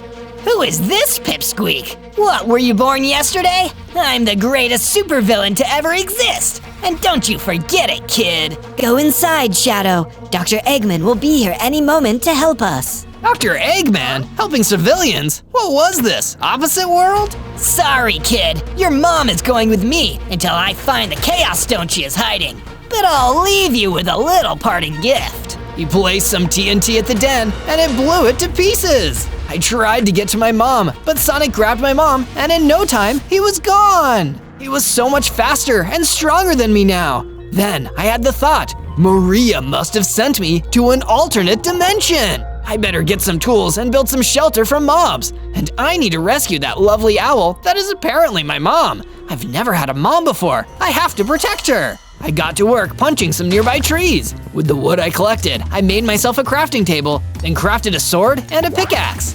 With the leftover wood, I made a basic shelter to hunker down in until I knew what to do next. Later, I'd turn it into something truly special. I finished it in time before any spooks came out to get me. I wasn't certain about anything anymore. Not in this weird reality. On day 3, I decided to go explore the area. Maybe Sonic wasn't too far away, and then I could get my mom back. As I explored, I noticed a few gold rings floating in the air. I collected them and followed in their direction. I could still run fairly fast, even for a little guy. They led me to a beach, where I started thinking about my first problem. Sonic was looking for Chaos Emeralds too. Wait a minute, maybe I really do have one. Maybe that's why he was drawn to the den. I pulled out the red stone in my inventory. Yeah, this was definitely one. That's a mighty big stone for a little guy like you. Let me help you with that. I turned and saw a bat lady standing next to me. Rouge? Huh? How did you know my name? We've met before, but I was much taller. I'm guessing I'm in an alternate reality, seeing as you don't know who I am. Okay, Pipsqueak. Sounds like your bottle of milk went sour. That, or you're messing with me. And nobody messes with me, sugar. She went to nab the red stone, but I was quicker than her and dodged her advances. In my world, we're part of Team Dark. I was sent here to save this world. Maybe, after you've had some time to think, we can join forces. Until then, I'm out. I ran as fast as I could so Rouge couldn't get the stone. If she was anything like she was in the world I came from, she was an expert thief. I made it back to the shelter and decided now that Rouge was on my radar, I'd better make some improvements. I'd better start mining some stone. I ducked into a nearby cave and mined out a solid amount of stone. Using the stone, I improved my shelter. Then I used the remaining stone to craft a set of stone tools. Just as I finished, a bunch of crabs came crawling at me out of nowhere. Looks like I'm in a pinch. I took out my new stone sword and started swinging. What a bunch of crabs! I didn't do anything to you. It's a good thing I had just made my new sword because I was able to deal with them quickly. When the last one disappeared, I saw that it had left behind a pair of shoes on the ground, along with some crab meat. Cool! I'll try these on tomorrow. For now, I better get inside before more mobs come. On days 4 and 5, I woke up hungry, so I filled up on some crabs for breakfast. I'd need to stretch my legs after a meal like that. Let's see what these shoes can do. As soon as I put them on, I started growing and gaining hearts. Finally, I'm a normal-sized hedgehog. Not as big as I was, but it'll do for now. I immediately sprinted around the area. Yee-haw! I spotted another trail of gold rings and followed them up and over a grassy hill. I soon found myself blazing through a jungle biome when I came across a big purple cat going fishing. Big? Oh, howdy. Who are you? I introduced myself and explained why I was in this world. In my world, Big was a good friend to Sonic. I asked him if he was friends with Sonic. Friends with that mean dude? Nah, I'm just friends with Froggy here. I don't know much about anything else other than fishing. Big's frog friend greeted me. You're just like the Big I know, and he always helps when the world needs him. Will you come back to my base and be part of my team? Froggy and Big agreed, and I led them back to my humble base. To no surprise, I had some visitors already at the base. Some Orbinauts were surrounding the base. We couldn't get in. Big and I swung into action, literally. We used our swords and Big's fishing rod to get rid of all of them, but one had creeped up on me. It was about to take me out. Luckily, Big caught sight of it and gave it a big thump, taking it out. Whew, that was a close one. Thanks, Big. I owe you one. To pay him back, I decided to make him his own special box house. Cats love boxes, and I wanted to show him how I appreciated him. The house was soon done, and Big and Froggy checked it out. Not too shabby. This will do great. Thanks, bud. On days 6 through 8, I woke up to the smell of fish and carrots. I went outside and saw Big and Froggy had built a carrot garden. Big was by a campfire cooking up some fish. Hope you're hungry. Big tossed some cooked fish over to me, and I gobbled them right up. I had no idea how I had survived without him. I thanked him for breakfast. So there's a cave nearby that I wanted to explore. We should see if there's any iron in there, just in case Sonic decides to show up. Big agreed, and Froggy hopped on his back. We searched the cave, and were lucky enough to find lots of coal and just a little bit of iron. We walked outside, and I noticed there was a whirring sound, and from out of the trees came a drone. That's one of Sonic's drones. Luckily, Big knew what to do. He got out his fishing pole and began pulling it down out of the sky. As it fell to the ground, I ran over to it and smashed it with my sword. This was a piece of cake, like air whack-a-mole. Just as I said it, another drone came out of nowhere and dropped a bomb on Big. The explosion was enormous and knocked me back. I got up and bolted back to the fiery embers. To my utter horror, nothing of Big remained. The blast was so powerful that Big the cat was no more. No! Big! I'm so sorry! I got you into this mess, and poor Froggy, gone too! My sadness turned to red-hot rage. I will avenge you, Big and Froggy! It was then that I noticed a small red wisp staring at me. It looked sad. Oh no, did those bad guys use your powers for evil? I'm sorry. I know you only like the good guys. It wasn't your fault. Come on, I'll look after you. You can come back home with me. Once we arrived back at the base, I made a monument for my friends. I was so sad I couldn't see them. Using some of the materials I got from the drones in mine, I upgraded the base and made a spot for the red wisp to stay. It was time to start plotting my revenge. Time to get crafty. With the little bit of iron I collected, I managed to make myself an iron sword and chest plate. I would need to find more iron later. On days 9 to 10, I awoke with a start. My father was in the room. Well, not really. It was a hologram being projected in my room via my father's powers. He was searching for me. My father, or creator as some would call him, was Black Doom. He's not the kind of dude you want to be related to. He doesn't care about others. I was only created by him to do his bidding. Shadow, I sense you. You are close, but not close at all. You will return to me, and we will finish what we started. Mankind will be fed to my army, and the world will be mine. And if you do not return, I will find you soon. It's only a matter of time. Thus saith Black Doom. The holograph disappeared as quickly as it arrived. Black Doom was hot on my trail.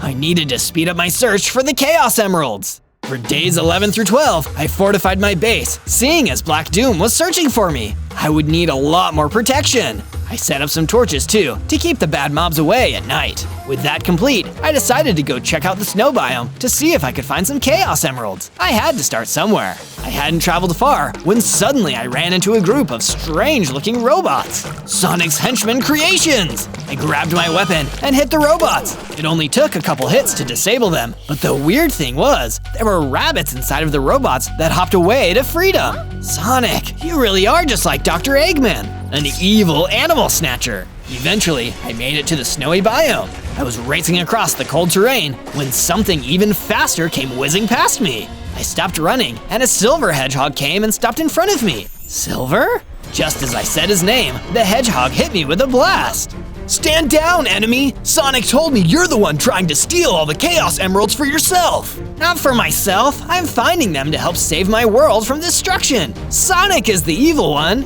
He said you were the evil one. Well, seeing as he kidnapped my mom and blew up her house, and I didn't kidnap anyone and befriended a wisp, I'd say you were lied to. Wisps only befriend good beings, right? Oh, that actually makes a lot of sense. I have a wisp friend too, and so does Dr. Eggman. Silver told me I should talk to Dr. Eggman, as he would be able to help me. He offered to take me to him. I agreed and invited Silver to join me back at the base. We could go find Dr. Eggman tomorrow. He agreed, and we raced back to the base. Before we could go to sleep though, I had to make Silver and his wisp their own room. I put something together quickly. I thought it turned out pretty good. Tomorrow, I would find Dr. Eggman. On days 13 to 15, Silver told me I could find Dr. Eggman in the mushroom fields. Since you can find your way, I'll keep watch over the base in case Sonic comes around. I thanked him for his help, then headed off towards the mushroom fields. When I got there, I noticed there were some gold rings along the path in the mushroom fields, which I happily collected as I ran. Just then, a giant bear robot jumped out of hiding and attacked me.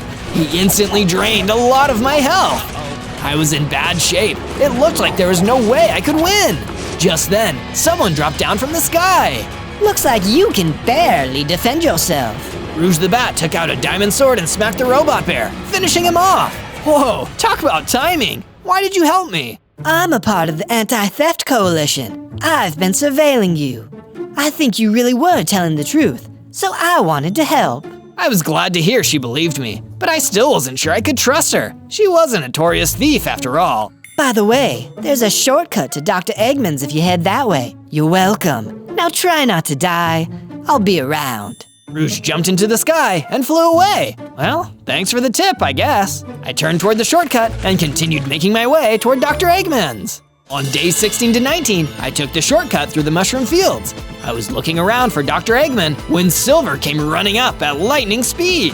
Shadow, Sonic's men are on their way to your base. We'll need your help to defend it. I nodded, and Silver and I ran back to the base as fast as we could. By the time we arrived, my base was on fire, with robots shooting at it. And there was someone else I knew from my world there, Tails. But he was controlling the robots. He was clearly Sonic's right-hand henchman. Silver ran at Tails before I could make a move. Tails easily knocked him away, and Silver ran off, wounded. Heal up, Silver, I'll handle this. I ran around and quickly assaulted the robots, breaking them to bits. With the robots all defeated, I turned to Tails. The Tails I know would never help an evil villain like Sonic. You hurt my friend! Ah! I ran right at him, but he jumped into the air and hovered above me. His tail gave him the ability to float. Sonic sends his regards and destruction. Tails flew above the house, blowing it up entirely and flying away and out of sight. I had no choice but to stay and rebuild everything. Dr. Eggman would have to wait. That's when I noticed some animals watching me from a hiding spot. Who are all these creatures? They are animals that have fled from Sonic's attempts to turn them into robots. Word has spread about you, it appears. They were all welcome to stay.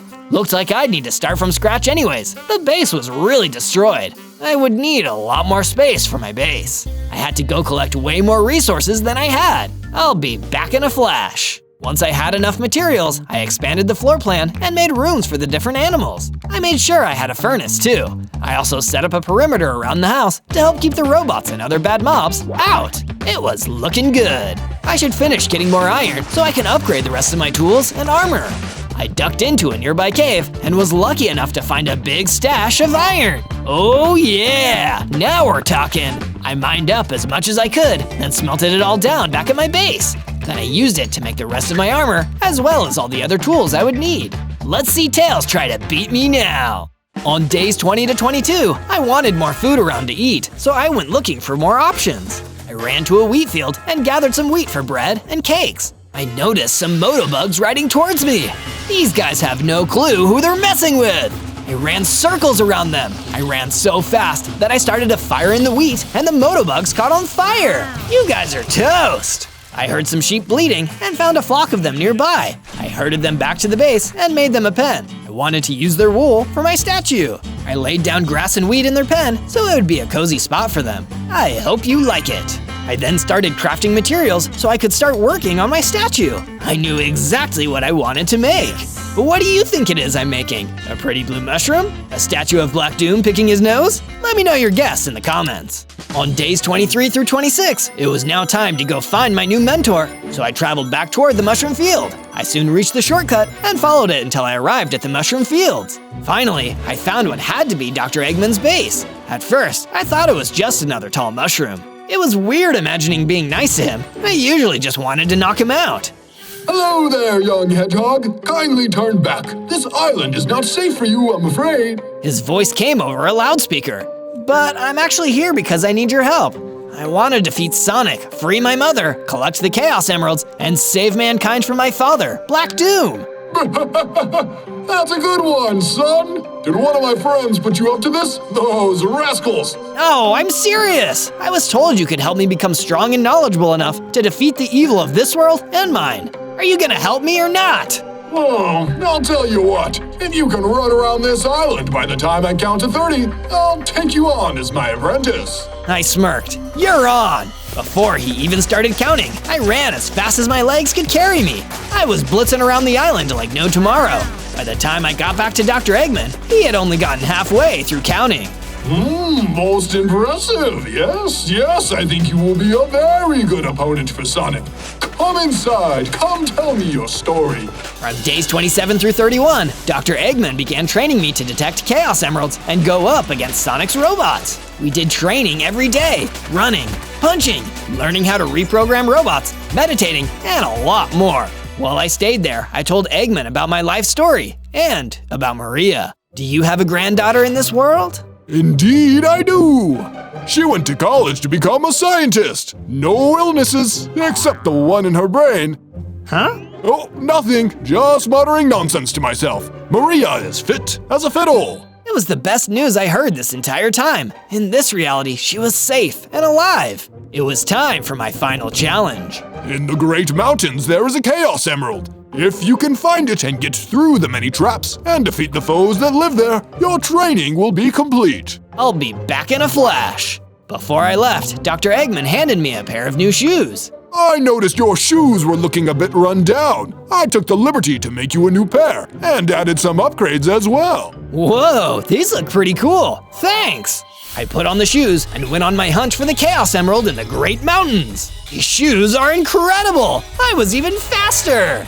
I arrived at the mountain shortly and followed the vibrations to see where the emerald was. Eventually, I came to a cave. Inside was a purple Chaos Emerald. There was also a big robot. The robot looked like Sonic.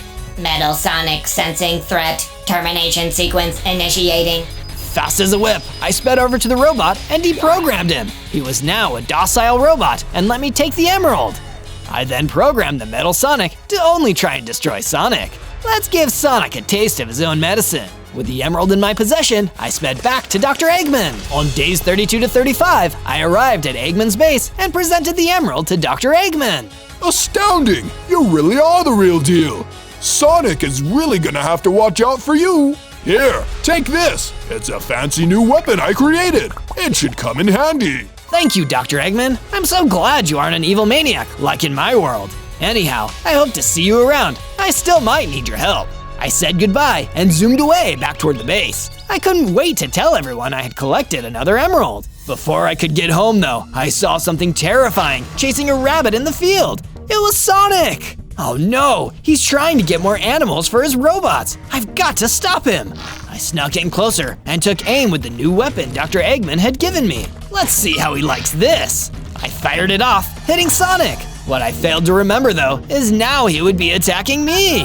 You again? Get over here! I took out my sword and started swinging, but Sonic was way too strong. I had to get out of there, but how? Sonic was too fast for me to just run away. What's this? Do I sense Chaos Emeralds on you? Uh-oh, I had to do something, and quick. Using my new shoes, I started running around Sonic, encircling him in flames. While he was distracted, I was able to make my escape. I'll find you! I was mad at myself for failing. Sonic was just going to keep capturing animals. Clearly, I wasn't fully ready to go toe-to-toe with him. I noticed some gold rings and decided to go collect them, even though it was getting dark. As I was collecting them, I was suddenly surrounded by a wither. It hovered above me and shot its skulls. I wasn't able to dodge them all and got hit by a skull. My health bar, it's gone black. Was I dying? What was this? I wasn't going to bother with this creep. I just got out of there. I ran fast. After all that training, here I was running from this mob and hiding from Sonic. Maybe I was just a big failure after all. On days 36 to 39, I arrived back at the base. I greeted everyone, and although I was feeling deflated for my lack of success, I still had gotten a Chaos Emerald and programmed that Metal Sonic. I had some wins. I was telling everyone about my adventure when I heard something outside. I went to take a look. Tails and the robots were back. Come on, I just got back. Don't you guys have a life? I hurried and ran around, quickly taking out each robot. With my training from Dr. Eggman, I knew just where to hit them to take them down fast. What? What are you doing? Tails was so shocked, I ran up to him before he could react. We've got you now, Tails. We are throwing you in jail for rehabilitation. Silver then quickly built a small jail cell, and I threw Tails into it. We'll deal with you later. I turned to Silver and told him we might be able to use Tails as leverage to get my mom back. Silver agreed. He also had another idea. I was just about to go into the cave before Tails showed up. I need some diamonds for the enchantment table I'm making. I thought we could get blast protection on our armor. Would you mind finding me some? No problem. I made my way into the cave and dug deep under the ground. At long last, I came across a stash of diamonds. Yes, just what I was looking for. I started breaking all the diamonds. As I broke the last block of diamond ore, I saw there was a chest buried behind it. Whoa, what is this for? I opened the chest and saw it contained a map. I wasn't sure what it led to, but I pocketed it for later examination. I soon arrived back at the base and handed the diamonds to Silver. He went off to the crafting table, then came back and gave me the finished enchanting table. He also gave me a bunch of bookshelves. I then got to work putting together an enchanting area. Since we had bookshelves, our enchanting table was going to be all powered up. Once it was finished, I was feeling pretty good about it. I then put our armor on the table and got it all enchanted up with blast protection. Sonic is gonna have a tough time blowing us up now. On days 40 to 43, I inspected the map and saw that it led to another treasure chest. It was worth looking into. I took off, leaving Silver behind to keep an eye on Tails. As I followed the map, I nearly ran off the side of a cliff. Woo, I gotta watch where I'm going. But how am I supposed to get across this? That's when I noticed there was a plane nearby. Let's see if this goose can fly. I started it up and drove off the cliff. Luckily for me, it flew. Whoa, I'm gonna be motion sick after this. I checked the map and saw I was getting close, so I brought it down for landing. I was able to land without crashing into anything. No villages flattened or trees taken out. That was a big win. I got out of the plane and heard some strange noises. A pack of wolves were howling and coming at me. They must have seen me flying overhead. It's another hedgehog. Get him! Hedgehogs are nothing but trouble. Sheesh, these wolves sure were judgy, but they were right about me. I was going to give them trouble. Lots of trouble. There were more of them than me, but I was trickier than they knew.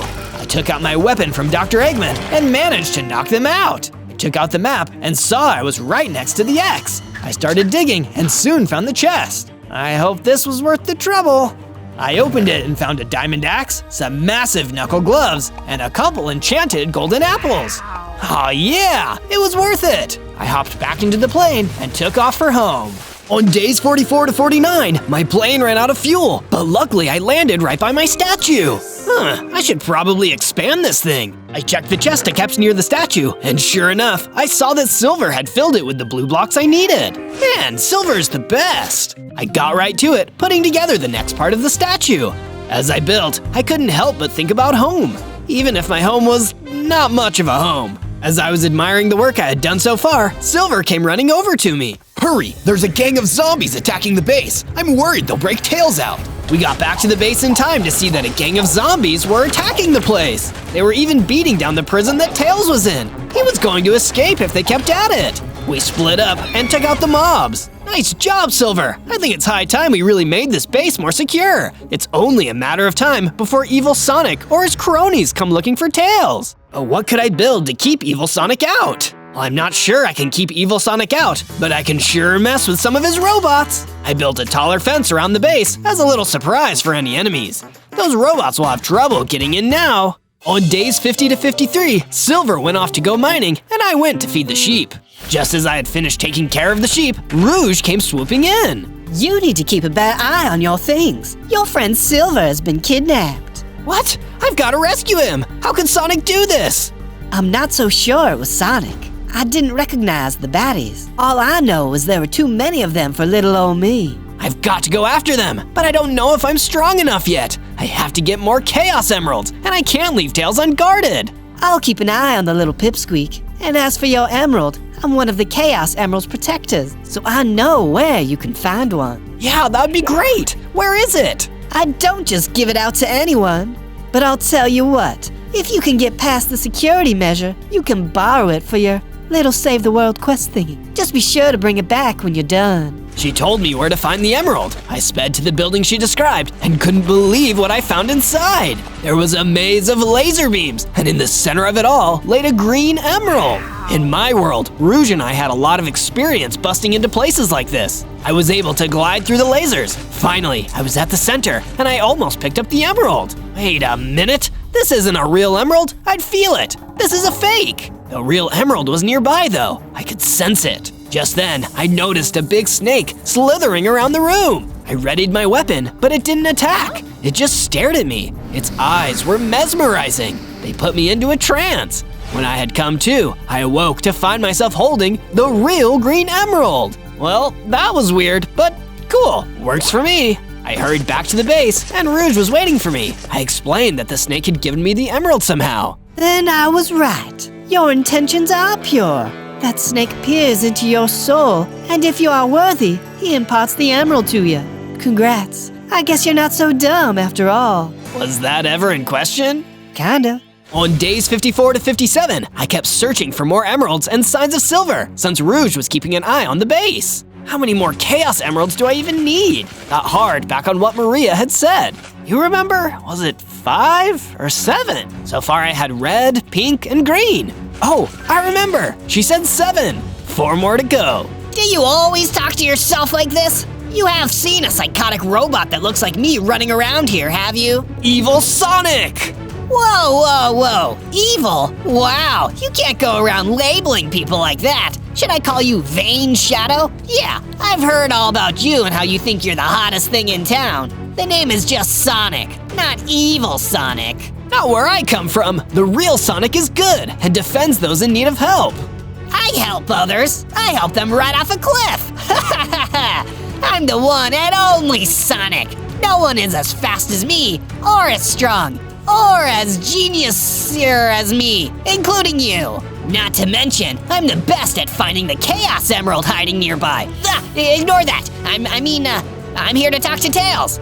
Wait, where is Tails? I haven't heard from him in days. That rat. He had no clue where Tails was. I couldn't reveal that I had him yet. I equipped my knuckles. I needed to distract him from the emerald so I could look for it. You took silver, didn't you? I steal all sorts of materials. Gold, silver, iron, I take it all. You know what I mean. Even if I did, who'd I kidnap is none of your business. It is my business when you take my mom and destroy my friends. I took my shot. I bursted over to him and swung my powerful gloves. I nearly got him. Ooh, feisty much? Don't worry, you'll be in prison soon enough. Now what was I doing? Oh yeah, finding Tails. Anyway, eat dust, Uggo. Sonic was gone in a blur. I've gotta hurry and get to the emeralds. I'm sure he'll remember why he was here soon enough. I focused my attention and could feel a small pull. I followed the feeling and soon arrived at the base of a waterfall. I kept looking around, then decided to take a chance. I walked right through the waterfall. Behind it, in a little cove, was the blue emerald, just sitting there, ready for the taking. No traps or guards. I now had the red, pink, green, and blue Chaos Emeralds. On days 58 through 62, I decided to go mining back by the base since I didn't have any other leads. I just need to get enough diamonds to finish the rest of my armor. I managed to find some more diamonds and even picked off a few pesky mobs along the way. I managed to acquire enough diamonds to make a full set. I took the diamonds back to the base and crafted a full set of diamond armor, excluding the boots. Once they were ready, I took everything to my enchanting table and got to work. Doing all of this enchanting made me think of Silver. I missed that guy. I hope he was okay. Next, I continued working on the statue, finishing the head and the hair. It turned out way better than I was expecting. I think you can all tell who it is now, right? I collected sand and gravel to turn into concrete powder, but while I was digging, I came across something unexpected. What's this? A book? The book had a recipe in it for an invincibility potion. It only lasts 20 seconds, but that could come in handy, big time. I collected the items that the recipe called for, and soon enough, I had the device put together. To activate it, I'd have to jump on it and smash it. I'll save this for when I'm in a bind. Then I saw Rouge flying towards me. She landed and told me she had found a map that might lead to Silver's captors, whoever they were. Nice going, Rouge. I think you would be an amazing addition to my team. You can stay at my base. What do you say?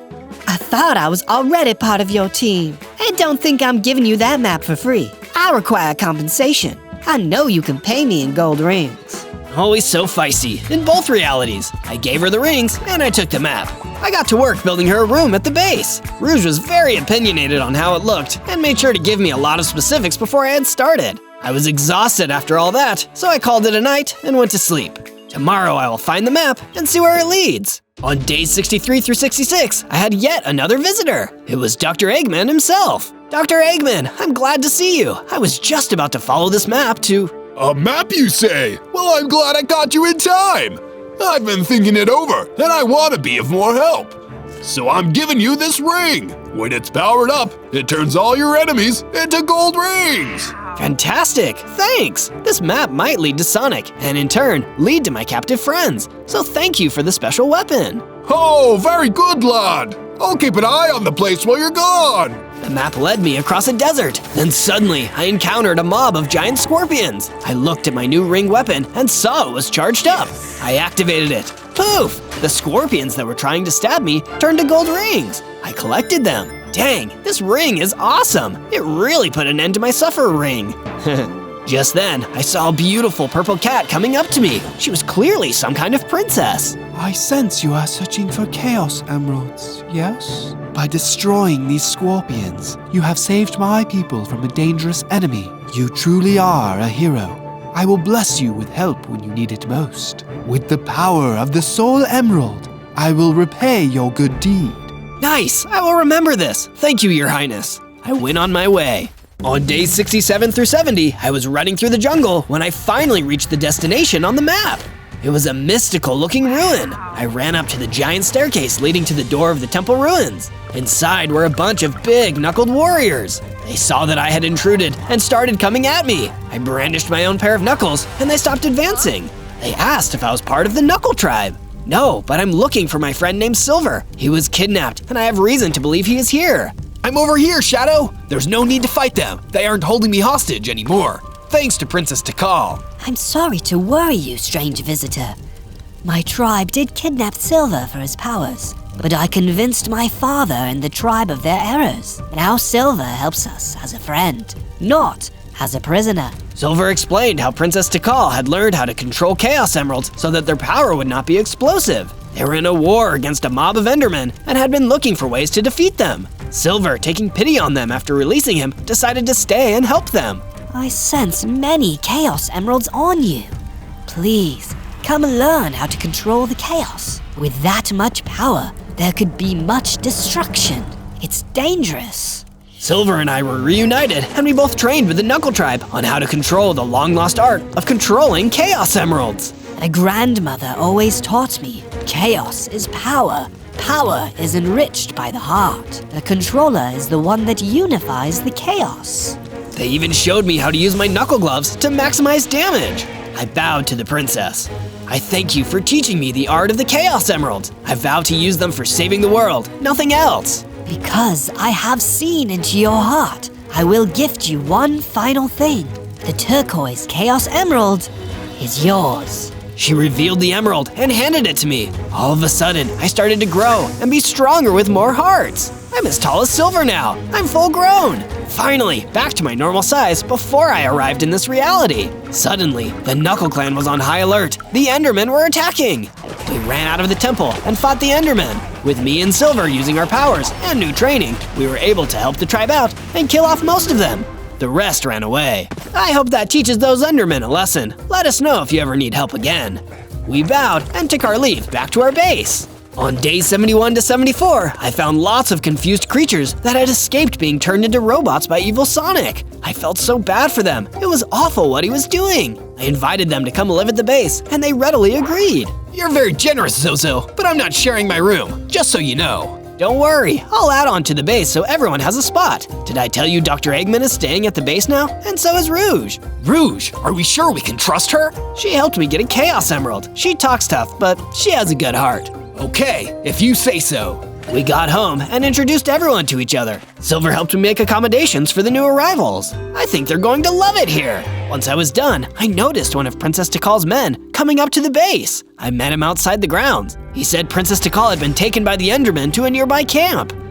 Those Endermen are relentless. I will save you, Princess Tikal. On days 75 to 78, I headed to the cave where the Knuckle Guard led me. There at the entrance was Princess Tikal. I thought you were being held hostage.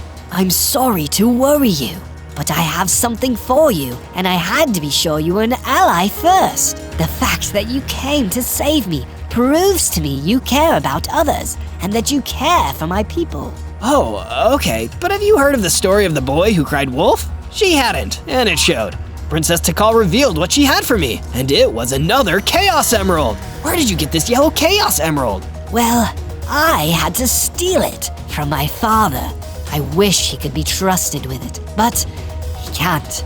He is power-hungry and reckless. He kept it locked away in the ruins, but I figured out how to get to it. He doesn't know it's gone yet. She also gave me a rod that had been with the emerald. It contained a lightning bolt. I couldn't thank her enough. Just then, we heard crashing come through the cave. It was a warden. He was massive and super strong. He fired his sonic boom at us, and we jumped out of the way. I used my speed to run circles around him, taking slices of him with my diamond axe. He was able to take a swing at me, and it knocked me over, as well as knocking my health down a ton. He was about to take another big hit at me. I thought quick and activated the lightning rod to call it given me.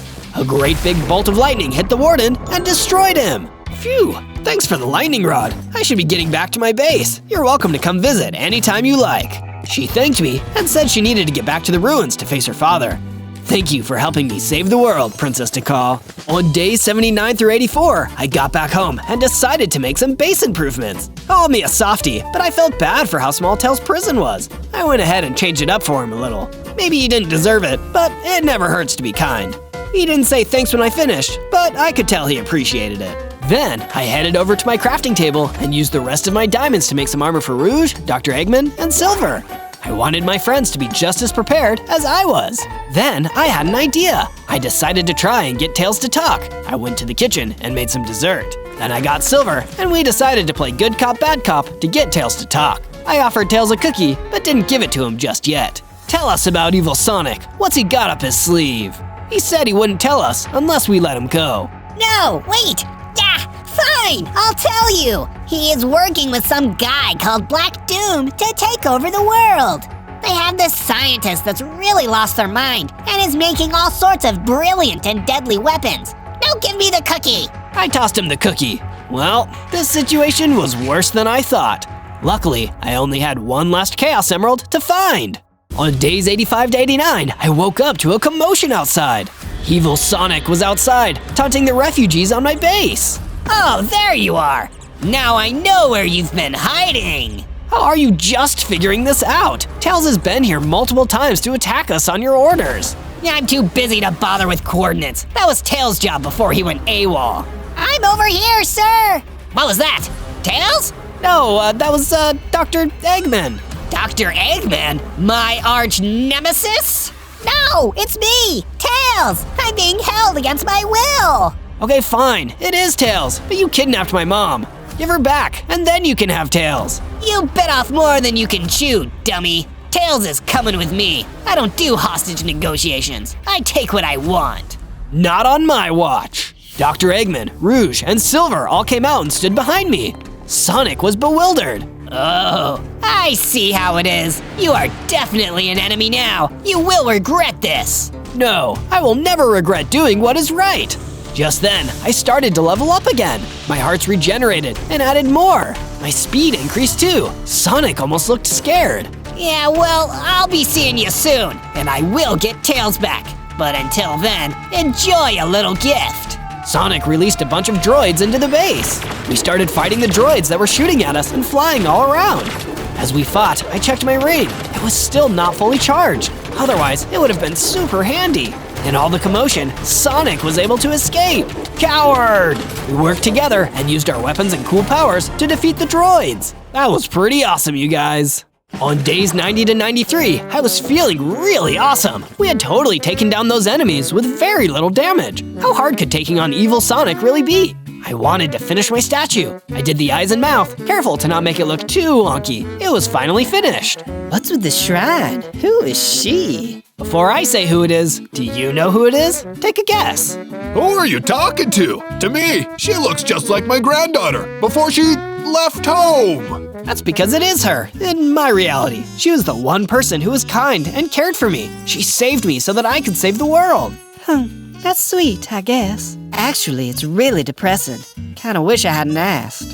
Dr. Eggman changed the subject. Check out this upgrade I made. I call them Cyclone Wheel. They help you jump high in the air with the science of tornadoes beneath your feet. I added them to my shoes, and I could jump super high with them, almost flying. This was pretty cool. I never thought I'd hear myself say this, but I was glad to have Eggman on my team. On days 94 through 96, I still had one more Chaos Emerald to find. I asked my team if they had any good ideas on where to find it. My intel suggests there should be one on the highest peak of the snowy, abominable mountains. It won't be easy getting there. Luckily, I was up for the challenge, the very cold challenge. I ran as fast as lightning towards the mountain. When I reached the base of the mountain, I used my soul busters to help me jump up the mountain. I followed the chaotic pull of the emerald. Eventually, I heard some screaming. Help! These goats are attacking me! It was a warmly dressed human running for his life, with a few mountain goats right behind him. Whoa, whoa, whoa! Everyone calm down! Meh. He is a Snoopy human. He has a map that leads to our peaceful goat home. He plans to bring hunters back here. It's just a hobby. Listen, human, how are you liking all the goats hunting you right now? That's completely different. The human went to attack the goats, but in an instant I ran up to the man and hit him, knocking the map out of his hands. Scared, he ran away into the forest. There, that ought to fix the problem. The goats were so thankful, they gave me some ice cream. Very delicious. At the top, I found a white Chaos Emerald, camouflaged by the snow. I took the white emerald. Power surged through me. I had all 7 Chaos Emeralds. I felt like I was going to explode. I did my chaos breathing and was able to control the chaos.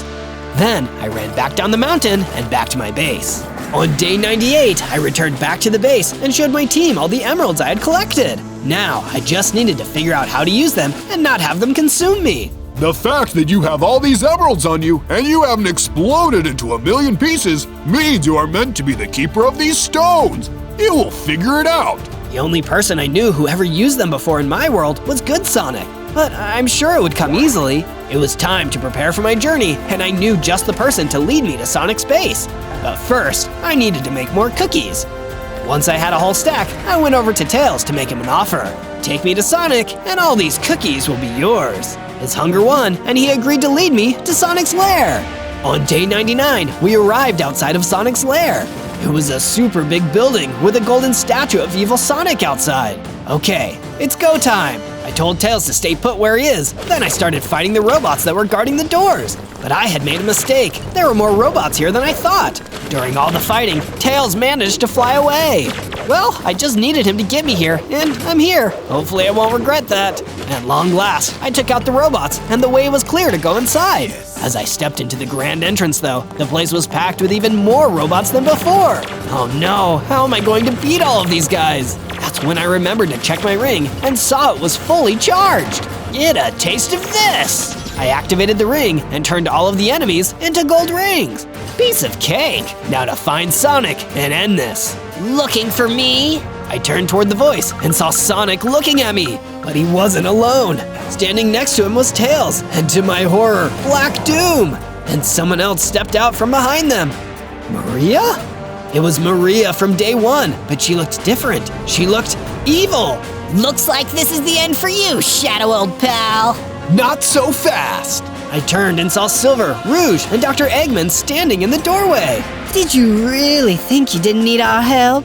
Hello, Maria. Good to see you, dearie. It's Dr. Maria, old man.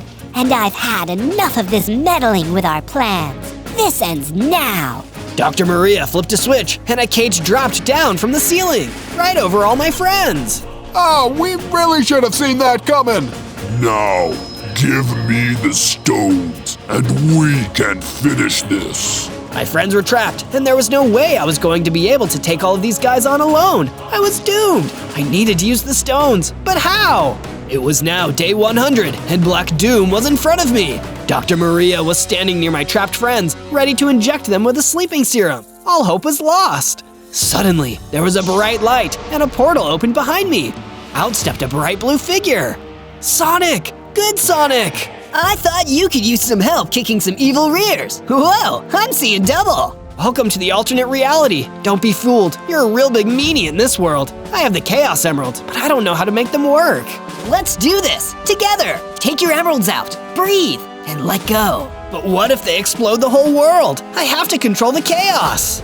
No, you need to welcome it. I took them out and breathed. The emeralds floated around Sonic and I. Then in an instant, we turned gold. We were Super Sonic and Shadow. The enemies were in shock. Let's do this. Sonic and I surrounded Black Doom, punching him between us. He was no match and couldn't escape from our punches. While we were hitting him, Silver managed to break a hole in the cage and gave Dr. Maria a smack on the head. As he did so, there was a spark, and she turned back to normal Maria. Evil Sonic had planted a chip in her head to control her. What happened? Where am I? Back in the center of the room, Black Doom was at his wit's end. In a flash, our punches were too much, and he was destroyed! Evil Sonic came running over to us and tried to fight, but I knocked him out with a single punch! Tails took one look at us and ran for the door. Let him go, he's no threat to us now. I ran up the stairs and went through the door Sonic and Tails had been in front of. Inside were a bunch of cages filled with animals. Then I saw who I was looking for. Mom, I'm here to rescue you! Oh, Zozo, I knew you would come. I broke my mom out of her cage and we jumped for joy. Later on, we were all standing around back at the base and Sonic lit a portal back to our reality. Well, are you coming? I thought about it. There was nothing left for me in the old world. No, I think I'll stay here with my new family. By the way, Maria, in case you didn't notice, Zozo made a huge sculpture of you, so don't be freaked out. Rouge! Everyone laughed as we jumped for joy and celebrated. Everything was finally back to normal. On day 1, I spawned in as Nemo. I'm so small, I better be careful. I also noticed I only had 3 hearts. This was going to be really difficult. Nemo! I looked behind me and saw my dad, Marlin. He was swimming out of a small cave towards me. You need to get inside. It's not safe. I hurried inside just as a scuba diver appeared. He took his net and snatched my dad. Dad! I tried to swim toward him, but he yelled back at me. No, stay inside. I'll be okay, I promise. The scuba diver swam away, leaving me all alone. I felt really sad, but it was getting dark. I needed to stay safe in the cave and wait until morning to go looking for my dad. On day 2, I woke up to the sun shining into the cave. I looked around. Dad? Then I remembered what had happened to him. I got really sad again. I'll find you, Dad. I promise. I swam out of the cave to find materials to build some weapons. I managed to make a crafting table, which helped me to craft a pickaxe and sword. Now I feel more ready if that scuba diver comes back. I continued swimming in the reef and discovered that there weren't a lot of other fish around. Hey, get down here. I looked down and saw a shrimp waving at me. I swam down to him. What do you think you are doing?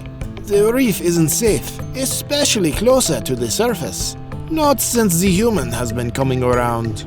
Yeah, I saw him yesterday. He trapped my dad. I'm sorry. Do you have anyone else to look out for you? No, I'm alone. I could tell the shrimp felt bad for me. He scurried back into his hole and returned with some kelp. Here, take this. You need it more than me. Thank you. I swam carefully back to my cave with the food. I'm going to protect everyone. They all seem too scared, and someone needs to stick up for them. I arrived at my cave, a plan starting to form in my mind. On day 3, I gathered some more sand and even managed to find some gravel. I started to make a little base for myself around my cave. I wanted to make a dome so that the humans couldn't get in. I got part of the foundation done, but I needed to do some other things to get the dome figured out. All of a sudden, I was smacked from behind. I looked and noticed an eel. Hey, get away! I used my new weapon to smack him back. He got me down to 1 heart, but I finally managed to defeat him. You messed with the wrong fish. I felt my strength grow, and I leveled up into a larger fish. Hey, I have 6 hearts now. Neat. I also noticed that I could swim faster since my fins were bigger. I decided to call it a day. I was beat. On days 4 to 5, I gathered some more materials to build the base. I managed to build a furnace and smelted some sand to make some glass for the dome. I was swimming around when I noticed some bigger fish trying to trap some colorful fish. I swam up to attack the large fish. Hey, get away from them! The colorful fish scattered and the large fish attacked. I managed to get a bunch of hits in and managed to defeat all the fish. Hey! I looked down and saw a fish lying on a rock. It was one of the ones I had hit with my sword. I guess he had tried to swim away. I swam down to him. What were you doing to those fish? We work for the scuba diver. He guarantees us food if we help him capture fish. That's awful. It's life. We need food to live. He tried to smack me again, but I managed to get a hit in. He yelled, and then he disappeared. How sad. How could he betray his own kind? I swam back to the base, contemplating what I had just heard. On days 6 to 8, I crafted some more glass for the dome. It was starting to look really awesome. I also used some of the materials to make myself a better sword and tools. If that scuba diver comes, I'll be ready for him. I went venturing out, being careful to avoid the surface. I came across a large mound of sand and began to gather it when I was hit by something. I turned and saw a jellyfish. He was ready to strike again. "Nobody wants you here." I smacked him, and before I knew it, he was gone. That was super easy with my new sword. I was feeling good. The reef was just a little safer already. On days 9 to 10, I went venturing a little further. I managed to gather some more supplies when suddenly I heard some screaming. I swam toward the sound and saw a blue fish being grabbed by the scuba diver. "Leave her alone!" I drew my sword and managed to hit the scuba diver's hand. He let go of the blue fish, who swam away. If I can't have her, then I'll have you. The scuba diver grabbed at me and almost managed to get me. I was fast, but he was faster. I swam away, knowing that it was my only chance to get out of this situation. I hid inside the cavity of a rock. The scuba diver retreated, and I let out some bubbles in relief. That was close. I didn't realize that the bluefish had swam into the same cavity in the rock as me. I swam out in surprise. Thanks for saving me. I don't know what I would have done without you. Of course, I'm here to try to protect the reef. I invited the bluefish back to the base where it would be safe for her. She happily agreed. I'm Dory, by the way. Nice to meet you. On days 11 to 12, I helped Dory to make a little home for herself. She seemed to really like it and even said it reminded her of her old home. Where is your home? Actually, I don't remember. She was an odd one, but I liked her. I went out to gather some better materials in a nearby cave, but then a group of eels attacked me. Get away from me! They were too strong, so I went to a different cave. I was swimming around for a while, but then I saw some iron. Yes. That's exactly what I need. I mined out as much as I could before heading back to the base. I made myself an iron sword, pickaxe, and some armor. This'll show 'em. I went back to the cave with the eels, and I attacked. In no time, they were all gone. Take that! I went into the cave, and sure enough, there was more iron. Cool, this'll set me up for a while. I went back to the base and made some more tools. With those, I made some minor improvements to the base. It was starting to look really good. On days 13 to 15, I went out to learn more about this scuba diver. I needed to find my dad and all the other fish he was taking. I swam around the reef to gather more information. More fish were out today, but not a lot. Hey, do you know where the scuba diver is taking the fish he's capturing? Everyone kept swimming away from me. I wonder why everyone is so skittish. I finally happened upon an older snail who was willing to talk to me. Everything was peaceful in the reef for a long time. Then one day, a large shadow was cast over us. We looked up and saw a monstrous machine churning in the water. It's called a boat. Boat? I said the word. It sounded weird to me. The scuba diver can't stay underwater like us, so he drives the boat.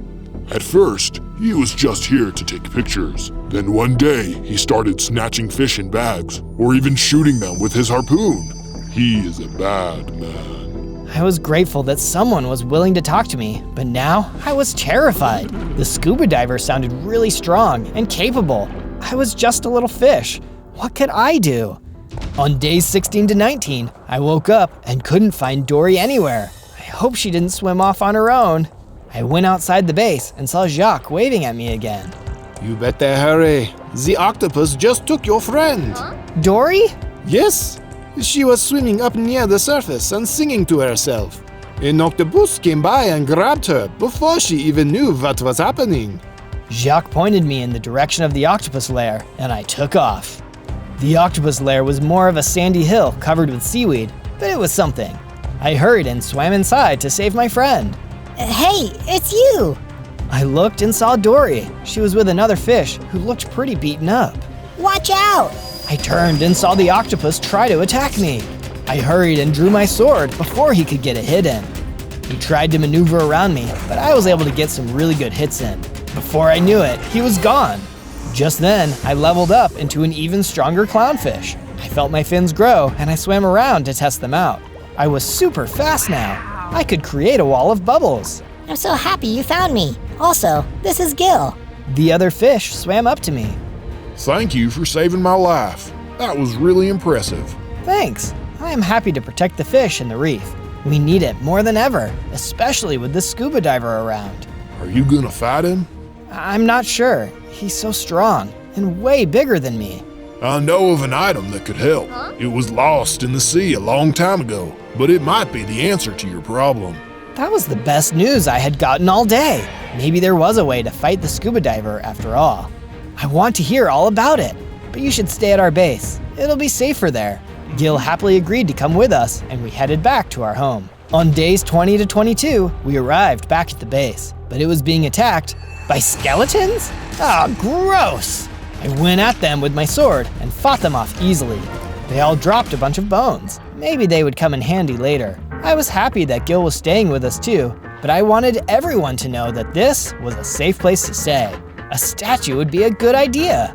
I came up with an idea, but I needed to gather some supplies first. I gathered a lot of kelp and even managed to find some sea cucumbers. Perfect! I knew I needed more for later, so I planted a few and then used the bones from the skeletons to make some bone meal. I fed the bone meal to the sea cucumbers. I won't be running out of those anytime soon. I went to work on the base of the statue. Can you tell what it's going to be? And if you like swimming along on our adventures, be sure to watch more of my videos by searching for Zozo. That's Z-O-Z-O. And subscribe too, since we sure would love to see you around here more often. On days 23 to 26, some skeletons attacked again. I wasn't too nervous though, they were easy to defeat. They dropped more bones, but I noticed that another one dropped some sea lanterns. Wow. This would be perfect to make the dome more bright. They were looking really good. I started to place them around the base and inside the dome. It was looking brighter already. I was outside looking for some more materials when a yellow fish swam up to me. Hello! Someone told me that this is a safe place to stay. My family was taken by the scuba diver, and I don't have a home to go back to. I knew exactly how this fish felt. Please, come in. You are more than welcome to stay here. The fish told me his name was Bubbles as we went inside. I started on making some better houses for Bubbles and Gil. They weren't anything fancy, but they were safe. I made sure to smelt some more glass so that we could expand the dome out. It was looking really great. On days 27 to 31, I went to chat with Gil. I wanted to know more about the item he had told me about earlier. My grandfather told me about an old wise turtle that was a protector of the reef a long time ago. But like now, humans kept invading, stealing fish away, and polluting the ocean. The turtle decided to go to Poseidon to bargain for an item that would protect them. In return, he crafted the turtle a special trident. Poseidon? No way! I know, right? Anyway, the old turtle takes this special trident, but Poseidon says it will only work for those who have pure intentions to protect the creatures of the sea. Makes sense. It gave the turtle the ability to call the lightning down and control the water. Wow! But the best part was the last gift it granted to the wielder, the ability to walk on land like a human if needed. Wow. That's amazing! So, where is the trident now? That's the tricky part. After the turtle passed on, so many fish and creatures wanted the trident for themselves. They fought over it. Because of their greed, it was broken into 3 pieces and scattered across the ocean. There are rumors as to where they are, but nobody has been able to find all of them. This was a lot to take in. My grandfather told me he had heard of one that was guarded by a shark near a shipwreck. It wasn't a lot to go on, but it was a start. I started out toward the shipwreck that Gil was talking about, though I was a little nervous about the shark. As I approached, I didn't see any shark. Then he came out from behind the hull of the ship. He's pretty big. I was nervous, but I knew I had a job to do, so I charged at the shark and attacked. He was taken aback and tried to get a hit in. He was a good fighter, but I wasn't doing too bad myself. After a minute, I could tell he was really struggling. I was about to make my final attack when he swam away. Okay. I wasn't expecting that. I went and looked around the ship, but it was empty. I was a little confused. I wonder where the trident piece could be. On days 32 to 35, I swam out of the ship, but I heard someone calling me. I looked down and saw some crabs hiding under some coral. I swam down to them. Hey, are you looking for the trident piece? Yeah, how did you know? We've seen a lot of fish come this way. Not nearly as brave as you. Most have retreated, but this isn't the ship you're looking for. So I gathered. All of a sudden, the crab shrieked and scurried away. I looked behind me and saw the scuba diver. You're not getting me today. Then he took out a harpoon and shot me. It paralyzed me, and I sank to the bottom of the ocean. Oh no!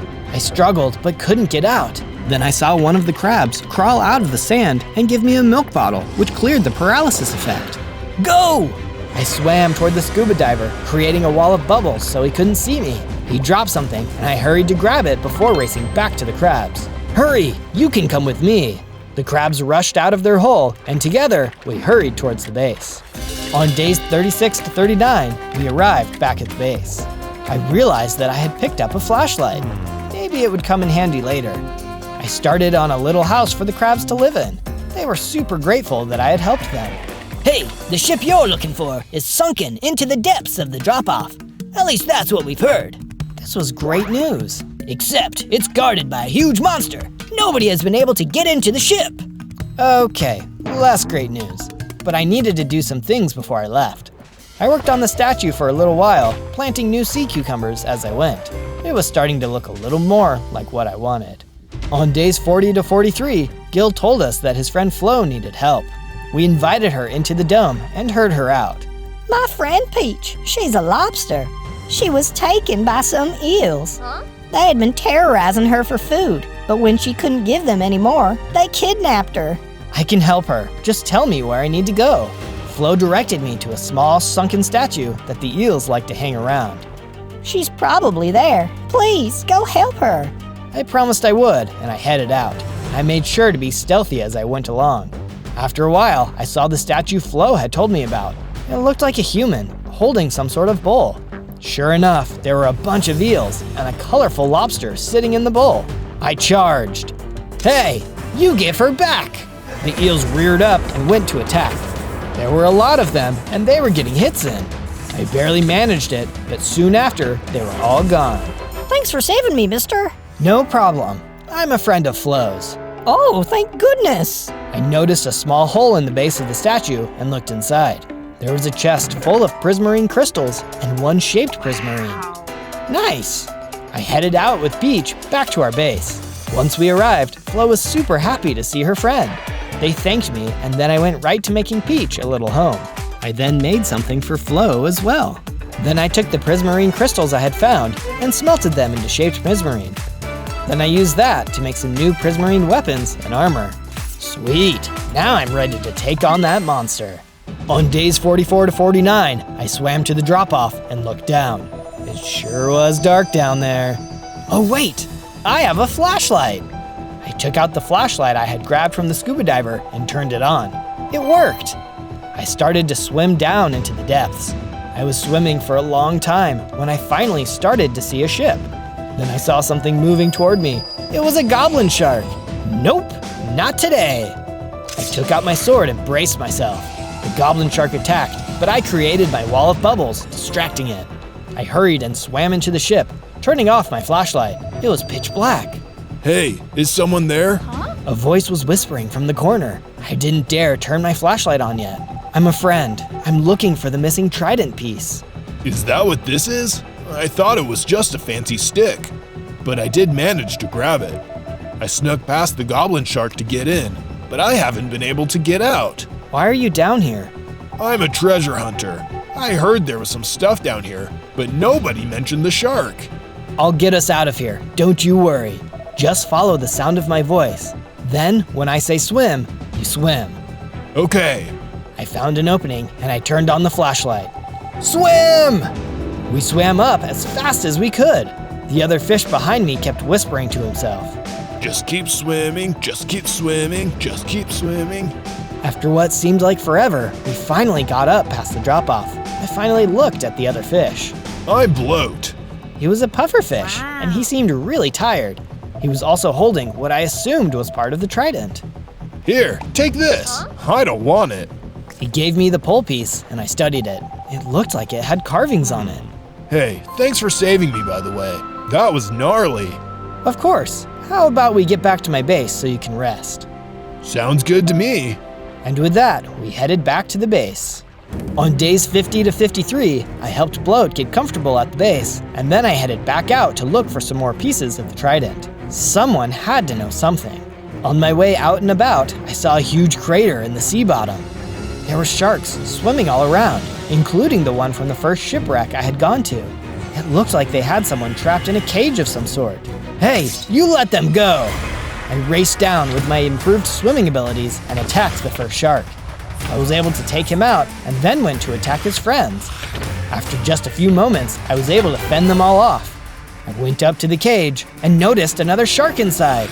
Ah! I went to swim away, but he called out to me. Hey, wait! Don't leave me! I won't eat you! I swam back to him, a bit apprehensively. You don't eat fish? No, fish are friends, not food. Oh, that's nice to hear. I unlocked the cage and let the small shark out. Thank you. All those other sharks were making fun of me and decided it would be hilarious if they put me in a cage. I'm so sorry they did that to you. He nodded. What brings you all the way out here? I told him all about the scuba diver and the legendary trident I was trying to put together again. I showed him part of the trident I had. The shark got excited. Say, I have something that looks like that. The shark, whose name I learned was Bruce, swam a little further into the crater. There was a little alcove that held a small chest. I opened it, and sure enough, there was a piece of the trident. Yes. Whoa, thanks! No problem. The sharks found that here, but they figured it was some sort of fancy stick. But we kept it anyway. I tried to put the pieces together, but nothing happened. I would probably need all of the pieces before it would meld back together. I invited Bruce back to the base. We might need to expand it a little bit, since you are bigger than most of the other fish living there. I'll be sure to help out. We headed back to the base, ready to make some big renovations. On days 54 to 57, Bruce and I arrived back at the base. At first, everyone was a little scared of Bruce, but after a while, they all started to warm up to him. They even helped me make some improvements for him. We built another dome attached to the main dome. This way, people could have more space for themselves. I also made myself a little chest to store the trident pieces in. I didn't want to carry them all the time and risk someone stealing them from me while I was outside the dome. I was about to make some more improvements to the base when Dory swam right up next to me. Hello, could I get your help with something? Sure, Dory. What is it? Oh, I just forgot. She swam away for a little bit, then came back a moment later. I remember. Could you help me find some purple shells? Purple shells?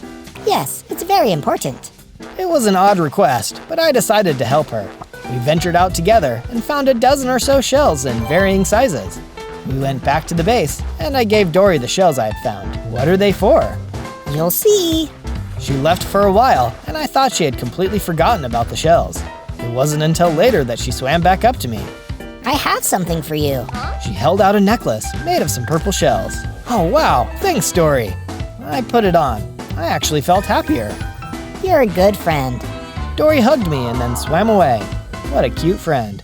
On days 58 to 62, I gathered some more supplies for the statue. Flo and Gil even helped me with gathering and building some parts of it. It was looking really nice.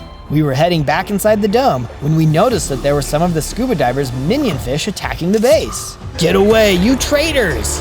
I smacked them with my sword. I swam around and noticed that everyone was there except Bloat. I looked in his house and noticed a note. It was from the scuba diver telling him to look for the legendary item at the ship and to infiltrate my base. Bloat was a traitor! I hurried and went to the chest near my cave, and just as I had suspected, the trident pieces were gone. I went back to the base and told everyone that Bloat stole the trident pieces. Everyone saw how upset I was and started to all talk at the same time. It was a little too much for me, so I went into my cave to think. What am I going to do now? I looked at Bloat's note again and noticed something on the back. There was a map with a location circled. This must be where he's going next. I've got to stop him before it's too late. On days 63 to 66, I traveled to the location on the map. It was a rock formation with all kinds of coral growing on it. Then a fish emerged from the coral. He had blended right in. Get away from here! We don't want any more trouble! He tried to bat at me with his fins, but I backed up. Trouble? I'm here to stop all the trouble. The fish looked at me again. I'm looking for the third trident piece. I was led here with a map. Do you know where it is?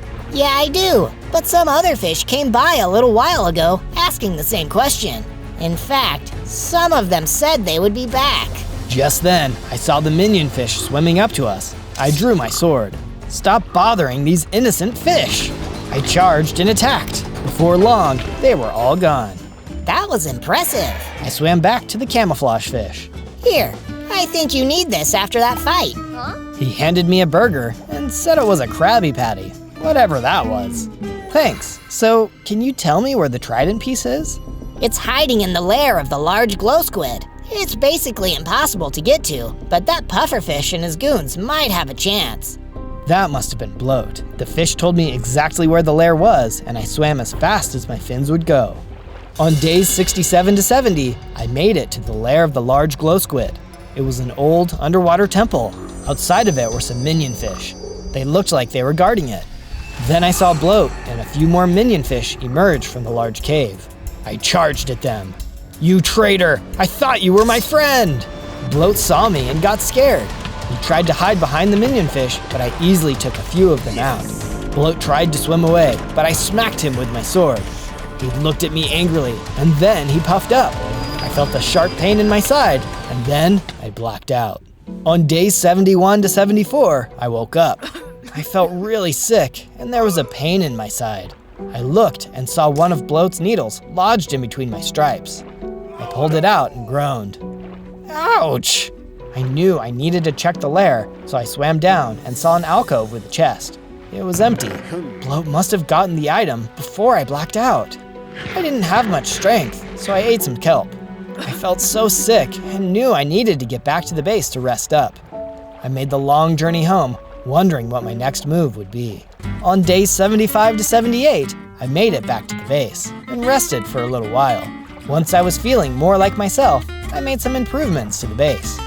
I added to the domes and made some lights. I also started on a new dome in case we had more fish arrive. I was about to clean out Bloat's little alcove when I heard a weird noise outside the dome. I went out to see, and it was Bloat! What are you doing here? I was trying to sneak back in to get some of my things. Get out of my way. You traitor, you aren't welcome here. I lunged at Bloat, making a wall of bubbles to distract him. Then I slashed at him with my sword. I wasn't going to let him knock me out again. He was very disoriented, and before long, I took him out. Then, just like before, I felt my strength surge, and I leveled up into an adult clownfish. I now had 15 hearts. Yeah, I'm unstoppable! I looked up and noticed that Bloat had dropped something. I was hoping that it was part of the trident, but it looked like a paper. He must have already given the trident pieces to the scuba diver. I looked closer at the paper and realized it was a map of where the scuba diver docked his boat. It looked like it was on a schedule and switched every couple of days. This is good information. Yes. I also checked out Bloat's alcove, and sure enough, I found some good stuff, like refined prismarine ingots and some healing potions. This is just what I need. I felt bad about Bloat, but ultimately, he had made his choice. Hopefully now, it would be easier to defeat the scuba diver. On days 79 to 84, I traveled to the next location where the scuba diver's boat was supposed to be. I looked around the seaweed field and there was no boat. I wonder where it could be. I waited it out for a little while, but then I noticed a little movement in the seaweed. I drew my sword in preparation, but then a little sea turtle popped out. Whoa, don't hurt me! I'm not going to hurt you. I'm looking for the boat that's supposed to be here right now. Oh yeah, that usually leaves here in the early morning, so you're late. Okay, well, I guess I should go track him down. Wait, could you help me first? Something fell out of the boat when the scuba diver left. I've been tracking him ever since he stole my dad. I think that it might be important. I felt sorry for this little guy. So many fish and sea creatures were suffering, just because the scuba diver was selfish. Of course I'll help. We looked through the seaweed for a little longer before I saw something partially buried in the sand. Hey, I found it! The little sea turtle swam over to me and we looked at the paper. It was a map, just like mine, with the boat docking locations, but there had been a change. The boat was heading for one other stop, and then, my reef! He'll be there in just a few days. I need to go back and warn everyone. I invited the little turtle to come along with me. I learned his name was Squirt. Thanks for helping me. No problem. We'll get your dad back, Squirt. We made our way out of the seaweed and back to the base. On days 85 to 89, Squirt and I were about to reach the base when Jacques waved me over. I swam up to him. I heard you needed some help. From who? It doesn't matter. I just hear these things. You need a way to get on the boat, right? Until I can find the trident, yeah. Jacques went into his hole and then pulled out some sort of helmet. This could hold you while you're out on the ship. Wow, this is actually really helpful, Jacques. Thanks. He seemed really pleased with himself, and I invited him to live at the base again. He finally agreed. He had a lot of stuff hidden in his hole, but after a few trips, he was settled in. To thank me for helping him move in, he gave me a smithing table and some paintings. It was good to have friends. On days 90 to 94, I made some upgrades. I went to work smithing my prismarine sword using the refined prismarine ingots I had found in Bloat's things. It made my sword much stronger. I also reforged my armor. Wow, this is amazing. Too bad Bloat had to be a traitor. He would have made a good team. I also worked on some more improvements around the base. The domes were looking awesome. Hopefully, it would be safe enough from the scuba diver and whatever his plans might be. On days 95 to 97, we finally finished the statue. It looked amazing, and I was super proud of all my friends for helping me out. I was admiring the statue when Squirt swam up to me. That kinda looks like my dad. That's so cool. I love sea turtles. I always wanted to meet one, and now I have. Sweet, dude. Totally. It was a nice little moment. On day 98, I made my final preparations to get to the boat. Squirt volunteered to lead me to the scuba diver's boat. It'll be awesome, dude. Just leave it to me. I gave the map to Squirt, and we made our final preparations. Hey, before we go kick some scuba diver bum, be sure to subscribe. We want you to see the cool stuff we'll do next. And with that, we headed toward the surface. On day 99, we swam up toward the boat together. There were some minion fish along the way, but with my new sword, we took them out easily. We made it to the back of the boat, and I threw down the item Jacques gave me, which turned into a fish mech suit. I swam into the head, which was built like a fishbowl, letting me breathe even when outside of the water. I got on the boat with Squirt, and we looked around. The boat was pretty big. It might take some time before we find our families. We looked around the lower deck, and then went up the stairs to the upper deck. There were some fish tanks up there. Dad! I saw him immediately, his orange scales shimmering among the other fish. Hey, I told you to stay safe down below. No, Dad, I'm done hiding. The reef needs protecting, and I'm going to be the one to do it. He seemed taken aback, but then he smiled at me. I'm so proud of you. And with that, I broke the fish tanks, scooping the fish into buckets I found and throwing them back into the ocean. Hey, Squirt! I looked and saw a larger tank with a sea turtle. Dad! I broke that tank as well, letting Squirt's dad out. Rad, man. Thanks for the assist. Of course, Mr. Crush, man. Crush. Crush and Squirt thanked me and jumped overboard with the rest of the fish. I saw my dad looking at me from the water's surface. Look out! I turned around and saw some seagulls. They were trying to grab me out of the fishbowl.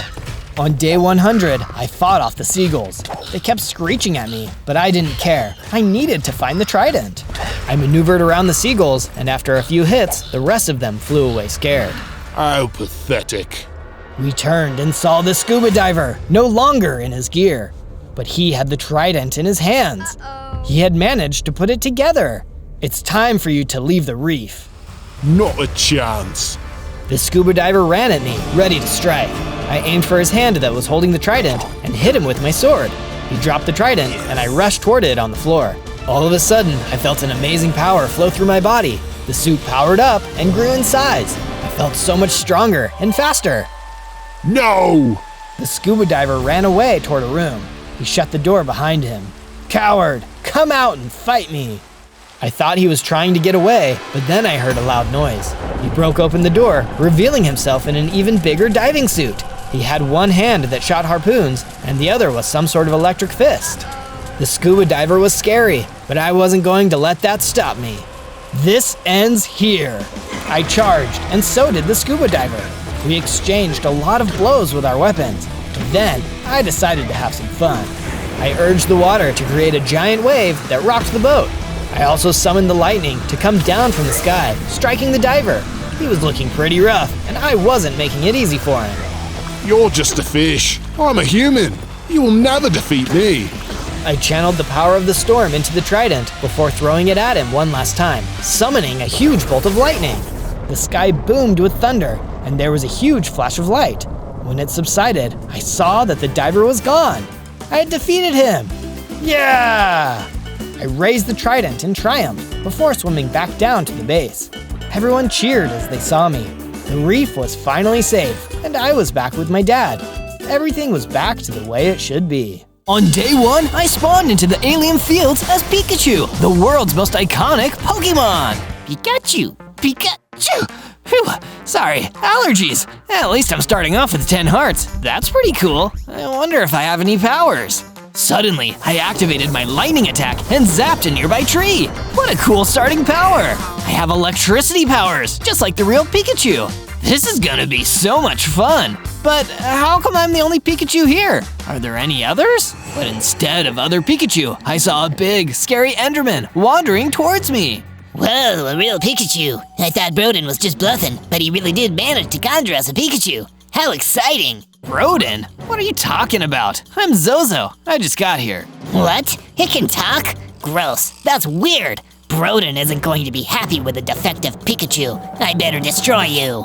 I have no idea what's going on here, but I'm gonna get out as quickly as I can. So I did, turning and running away from the Enderman before he or his mysterious buddy Broden could destroy me. Already, this doesn't seem like a nice place for a Pikachu to be. I took a second to rest when a skeleton came shambling towards me. Not today, Boney. With a zap of my lightning powers, the skeleton was gone. I found somewhere that seemed relatively calm and decided to lay down to rest. I know I'm not meant to be here, but I need to figure out why before I can escape. On day 2, I woke up and decided that I couldn't afford to just sit around and mope about being trapped in this weird world. I need to figure out a solution to my predicament, but first, I need to get myself some tools. With a lot of effort, I broke down a tree until I could make enough planks and sticks to make a crafting table and a wooden pickaxe. From there, I mined into the ground and collected enough stone to craft myself a stone pickaxe and a stone sword. Okay, I can't deny that a little Pikachu holding a big stone sword looks really funny. I don't think I'm gonna be able to intimidate anyone like this. Still, with my new tools, I decided to search around until I found an iron golem standing at a campfire, chillin'. He saw me, but he didn't try to chase or attack me. That was a good sign. Excuse me, Mr. Iron Golem, could you explain what's going on around here? Sure, but first, answer this question for me. Am I dreaming right now? I don't think so. So, I'm actually seeing a talking Pikachu right now. Huh, this has gotta be the work of Broden the Conjurer. Broden, that weird Enderman told me about him. What's his deal? He's kind of a weird dude. He's a really powerful conjurer, but he's super greedy and possessive. He just uses powers to summon stuff for himself, and if he's not happy with it, he or his goons destroy it. Yikes, then I guess I gotta stop him before he has a chance to destroy me. Right on, little dude. I noticed I was hungry, and the Iron Golem gave me some nice apples to sate my hunger. It was relieving to know that there were still good people out here. On day 3, after leaving the spacey Iron Golem with his campfire, I went off searching for somewhere to live in the alien fields. I should probably start building my base, but man, that's gonna be so much work, especially for a teeny little Pikachu like me. But that's when I had a stroke of good luck. I found a broken down hut in a clearing. Wait, maybe I can clean this place up rather than making a whole base from scratch. That'll be perfect for me. I started cleaning up the mess and rebuilding the broken parts of the base. It felt like some bizarro Pokemon Home reno show, but by the time I was done, things were coming along really well. I could see myself staying here. But suddenly, I was interrupted by a vicious killer rabbit running towards me. A creature that weird must have been created by that weird Broden guy, just like me. I zapped the nasty killer rabbit with my lightning powers, then finished it off with my new stone sword. What's down, Duck? It's you. You're down, cause I defeated you. I really need to work on my witty quips. Defeating the rabbit also gave me enough XP to level up. I evolved into a bigger, stronger Pikachu with 20 hearts. Awesome! I really am a Pikachu, and I'm feeling stronger already. With that victory under my belt, I spent the rest of my day watching my favorite show. What an eventful day. From day 4 to day 5, I ventured back into the depths of the alien fields to collect more materials for expanding my base. Electricity-based attacks may be what I'm known for, but it turns out I'm a master carpenter. Who knew? While collecting more stone and chopping down more wood, I heard a rustling and stopped. I turned and saw the same long, lanky Enderman who'd hassled me when I first spawned. Oh no, not you again! Oh yeah, it's me! Bet you never thought you'd see me again! I just hoped I'd never see you again. Why do you work for this Broden guy anyway? What does he actually want? He wants everything, and he can get it too, 'cause he's a conjurer. Get it? He conjures stuff, and he also conjures things for his friends, like me. Then why does he want to destroy me? If he can just make himself another Pikachu, can't he just let me go? He's a perfectionist. If Broden can't have exactly what he wants, he'll destroy everything. That's why I need to destroy you now. The time for talk was over. I fired a lightning strike at the Enderman, and he fought back. It was a tense battle, but this time I wasn't running. I defeated the Enderman and headed back to my base. This Broden guy sounds like no fun at all. From day 6 to day 8, I entered a cave, feeling confident enough to venture into the depths and get myself some cool new materials. After all, with a cool stone pickaxe, I can finally mine iron ore. This wasn't just some shallow cave though, it kept going and going and going. I had a feeling that I could get lost down here if I wasn't careful. It's so eerie to be alone here. But sadly, I wasn't alone. There was a big, scary wither waiting for me, and it blasted some wither skulls at me. I took a few hits, then returned fire, attacking relentlessly until the wither was no more. I definitely didn't want to run into another one of those. Instead, I went just a little deeper into the cave. There, I found some iron ore and quickly mined a bunch of it. I took it back to my base and smelted it, and created myself a brand new iron sword and iron pickaxe. This plucky Pikachu is armed and dangerous. From day 9 to day 10, I decided it was time for a change of scenery, so I traveled out to the Badlands, which were hot and dry compared to the alien fields. Still, what a view! However, I wasn't able to take in the view for long, as I was approached by a mysterious figure, an illager from faraway lands. As I approached, I felt a strange energy coming off of him, like he was oddly familiar. Hi there, I'm Zozo. Do I know you from somewhere? I'm getting the weirdest sense of deja vu right now. You've probably heard of me. I'm the great Broden, impresario, part-time psychic, noted indie singer-songwriter, and conjurer extraordinaire. Oh no, you're Broden? Oh yes, I'm Broden, and you belong to me. Time to go, little Pikachu. You can never send an Enderman to do a conjurer's job.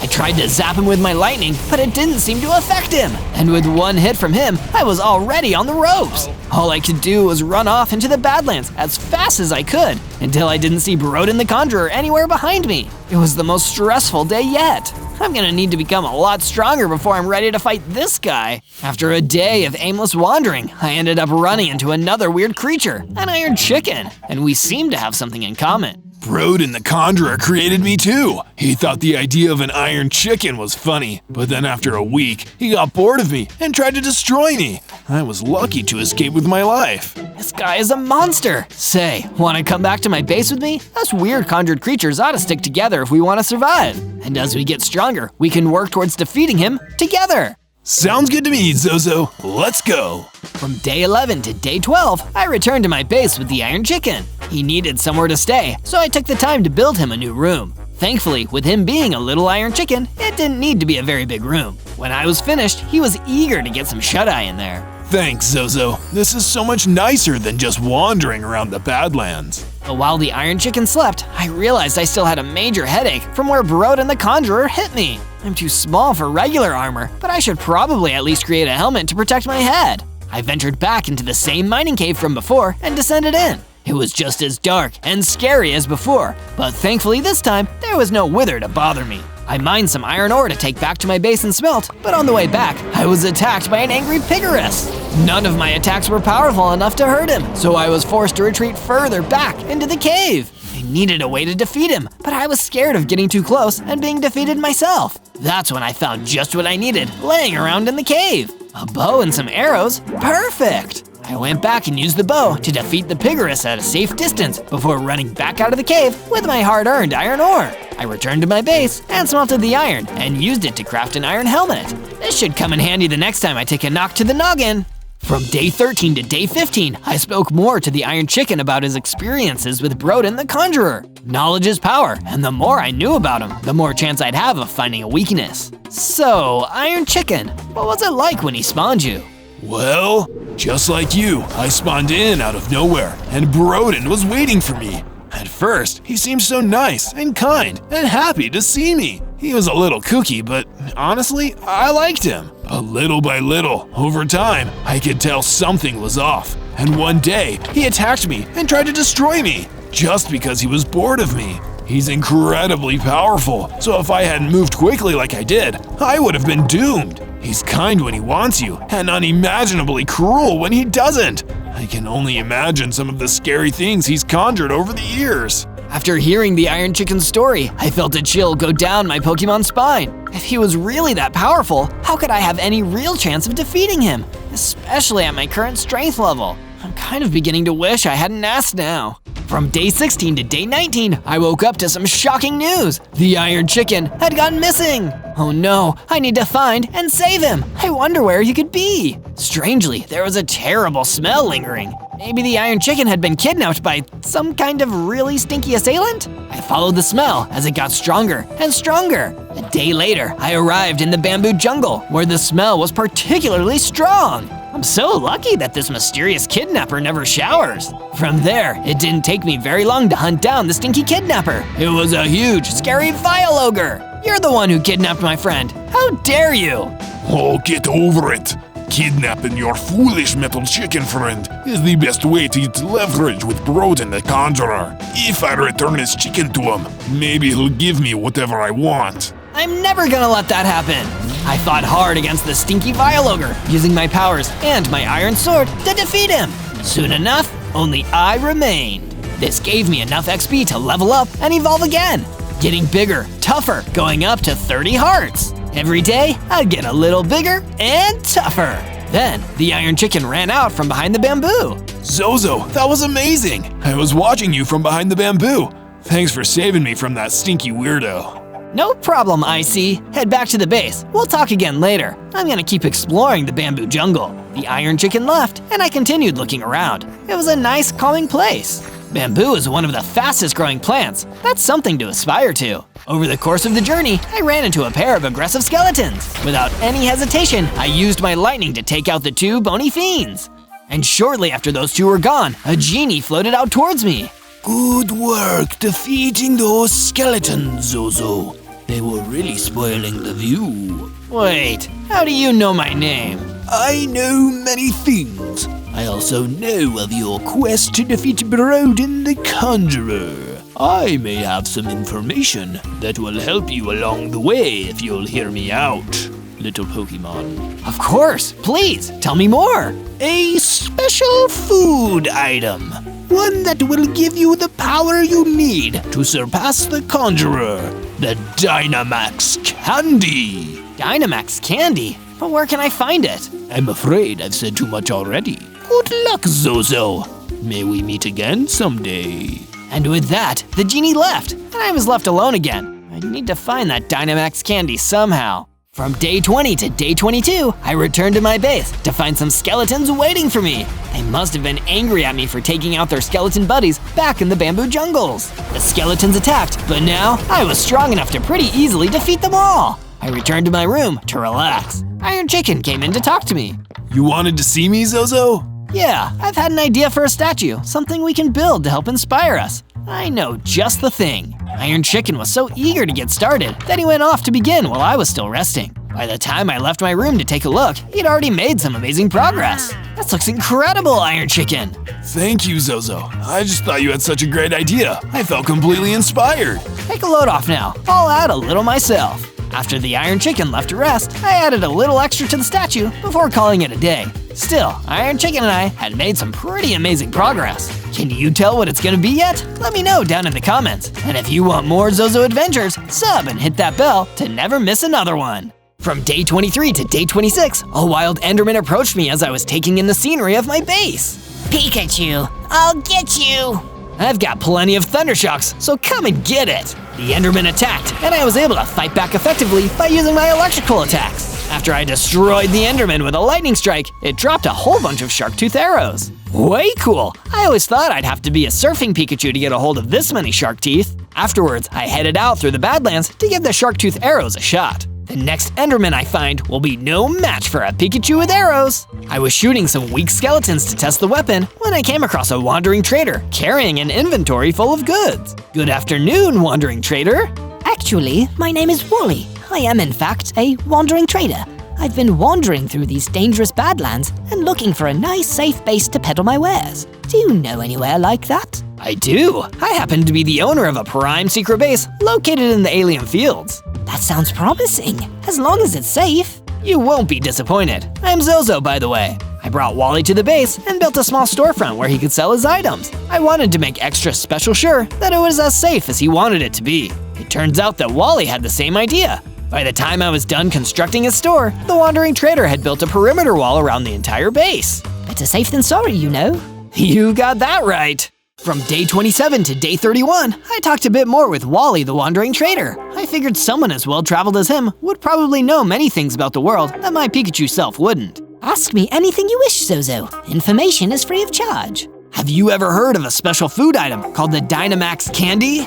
The Dynamax Candy? I've certainly heard stories about it. They say that whoever eats it gains the ability to grow into a gigantic version of themselves with unbelievable power. That sounds like exactly what I would need to turn the tables on Borodin the Conjurer. Can you tell me where I can find it? I don't know exactly where it is, but there is a pixie in the bamboo jungle to the east who I heard the stories of the Dynamax Candy from. If you can find her, maybe she knows more. A bamboo jungle, huh? I've been there before. I gathered all my best gear and went back towards the bamboo jungle, just like Wally the Wandering Trader suggested. It was a far journey for a Pikachu, but I was a little bigger and stronger than I was at the start of my Pokemon journey. But just because I was a higher level didn't mean the challenges wouldn't get tougher as well. The Vindicator standing in my way was proof of that. Not so fast there, Pikachu. You may be one of the world's most famous mice, but you're not getting past me. I guess you're not a Poke fan. Oh well, if you're gonna fight me, then I'm gonna win. Thunderbolt! I used my Lightning Strike to make a first impression, then hit the Vindicator several times with my Iron Sword. He tried to fight back, but my attacks were much faster. Ouch! Why does Pikachu always get what Pikachu wants? The Vindicator ran away to fight another day. I wondered if we'll end up crossing paths again. From day 32 to day 35, I continued my journey through the bamboo jungle until I was able to meet up with the Pixie that Wally the Wandering Trader had mentioned. Hey there, I heard you might know about the Dynamax Candy. Oh, wow, you're a Pikachu. I'm a huge fan.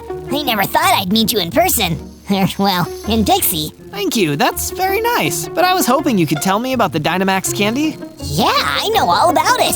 Can I have your autograph first? I feel like this conversation is going in circles. While I was trying to get more specifics out of the Pixie, we were interrupted by the sudden appearance of Borodin the Conjurer. That's my Pikachu. Go make your own. Besides, it's a defective Pikachu anyway. I'm here to destroy it, so I can make a better one. Both of us ran for cover to hide from him. Once I was hidden, I noticed that the Pixie was also in my hiding spot. It's too dangerous. You should get away from here while I distract him. No way. He just said he wanted to destroy you. That's a really rude thing to do to anyone, especially a Pikachu. I'll be fine. I've gotten away from him before. You should go to my base. We'll talk about the Dynamax Candy there. I get to go to Pikachu's base? Woohoo! If you make it back there, I'll tell you everything I know about the Dynamax Candy. Pixie flew away, leaving the area of the battle. Without having to worry about her safety, I could escape Borodin the Conjurer on my own. Come out, Zozo! I'm going to destroy you! You'll have to catch me first! I fired a few lightning strikes at him to confuse him and ran for another hiding spot. Borodin began to follow me, so I used a lightning strike on a different block of bamboo jungle to confuse him. Where are you hiding? Once he didn't know about my hiding spot, I used my Pikachu speed to flee from battle. From day 36 to day 39, I was back at my base, building a small nest for my new Pixie friend to live. Thanks for letting me stay at your base. As promised, I'll tell you everything about the Dynamax Candy. I've been looking forward to hearing you say that. The Dynamax Candy has been hidden for a very long time because its power could be devastating in the wrong hands. But the old spellcaster who hid it away wrote down its true location in his book of secrets. That way, if it ever needed to be used to defeat a great evil, there would be a way to retrieve it. That's exactly what I need it for. Where did this old spellcaster used to live? In the Blue Giant Taiga. His book of secrets should still be there. But be warned, no one who has gone to the Blue Giant Taiga has ever returned. I'm not just anyone. I'm a Pikachu. It should be no problem for me. By the way, I saw you were working on a statue, and I made some additions to it. I went and looked at the statue to see what they had added, and was very impressed by what I saw. That's some excellent building there, Pixie. I wanted to do what I could to make this the best Pikachu base ever. From day 40 to day 43, I went to visit the storefront of Wally the Wandering Trader that I built into my base. What's happening, Wally? Zozo, good to see you. I've actually heard of an intriguing rumor about a nearby cave. It is said to contain a small fortune in diamonds. Whoa, diamonds! Having some of those would go a long way towards better gear. I better go check this out. Yes, but be careful. It is said that a Hydra has made its lair in the cave and is eating everyone who tries to take the diamonds. I went to the cave that Wally the Wandering Trader had mentioned, and just like he said, there were plenty of diamonds ripe for mining. Didn't he also say there was a... I heard the many heads of a Hydra roar as the monster showed itself. A Hydra! That's what Wally warned me about. At first, I tried using my sword, but then I remembered that Hydras can easily regenerate their heads. So I dodged back and tried my lightning strike. It was a tough fight, and I had to keep avoiding the Hydra's attacks, but I took the beast down and was able to claim the treasure inside the cave. I mined the diamonds and decided to give both my sword and pickaxe a long-awaited upgrade. Now I had a diamond sword and a diamond pickaxe. From day 44 to day 49, I arrived in the blue giant taiga, the dangerous biome from which nobody was said to return. There's a first time for everything though. I journeyed through the terrain until I encountered a dread scuttler. My speed was much higher, so I kept my distance and pelted it with shark tooth arrows. Once the dread scuttler was weak enough, I used a lightning strike to finish it off. The mobs here are definitely tough. I'd better stay on guard. Oh, skeletons! No, have mercy! The voice was coming from a fiery hippogriff who was being chased by a band of evil-looking skeletons. I decided that I should help him out. Back off, you nasty skeletons! I'm a Pikachu with a diamond sword, and I'm not afraid to use it! It was no easy feat to defeat them all, but when I managed to win, the fiery hippogriff was really impressed with my strength in battle. Wow, I've never seen a Pikachu fight like that. I've actually never seen a Pikachu either. I'm Zozo. I was actually conjured here by the evil Broden, and I'm looking for a book of secrets here in the blue giant taiga. Oh, I've heard of that. I was actually the old spellcaster's prized fiery hippogriff. We were as close as a trader and a Pokemon. Oh, that's awesome! Can you take me to the book? Sadly, it's been a long time since the old spellcaster was alive, and I've been chased around by the tundra's monsters ever since. I bet we can get closer to the book if we retrace my steps though. From day 50 to day 53, I followed the fiery hippogriff as he led me deeper into the blue giant taiga in the hopes that we could find any of his old master's belongings that could lead us to the book. Hey, Zozo, if this goes well, do you think you could introduce me to Charizard? I've always wanted to meet him. I actually don't know any other Pokemon, even though I'm a Pikachu. But let's not worry about that now. I'm sure Charizard would be proud to know you. Oh, shucks. I sure hope so. A little later, the fiery hippogriff and I split up to cover more ground, and I ran into the Vindicator, who gave me some trouble at the bamboo forest. How many times do I need to teach you a lesson, Vindicator? There won't be a lesson. I'll be vindicated in the end, because I am a Vindicator. The only thing you are is going down! We battled, and I easily took him out using my diamond sword. I decided to continue searching the area of the blue giant taiga I was in. But with so much ground to cover, it felt like I was getting nowhere. If only the old spellcaster was here himself to tell me how to find his old stuff. Actually, I am! A ghost! Yes, I may be a ghost, but before that, I was the old spellcaster who hid the Dynamax candy. But you could just tell me directly where the Dynamax candy is hidden away. Oh, yeah. Well, the truth is, I kind of forgot where it was. Guess I'll have to keep looking for your book then. I guess so, but know this, young Pikachu. Strength does not come from your size. It comes from the size of your strength. From day 54 to day 57, I returned to my base and found that all my friends had been expanding it with new sections since I was away. Wally had created a marketplace so that other merchants could sell things here in the future. Excellent market, Wally. You might start bringing in some trainers as customers. Thanks, Zozo. Consider yourself the company mascot.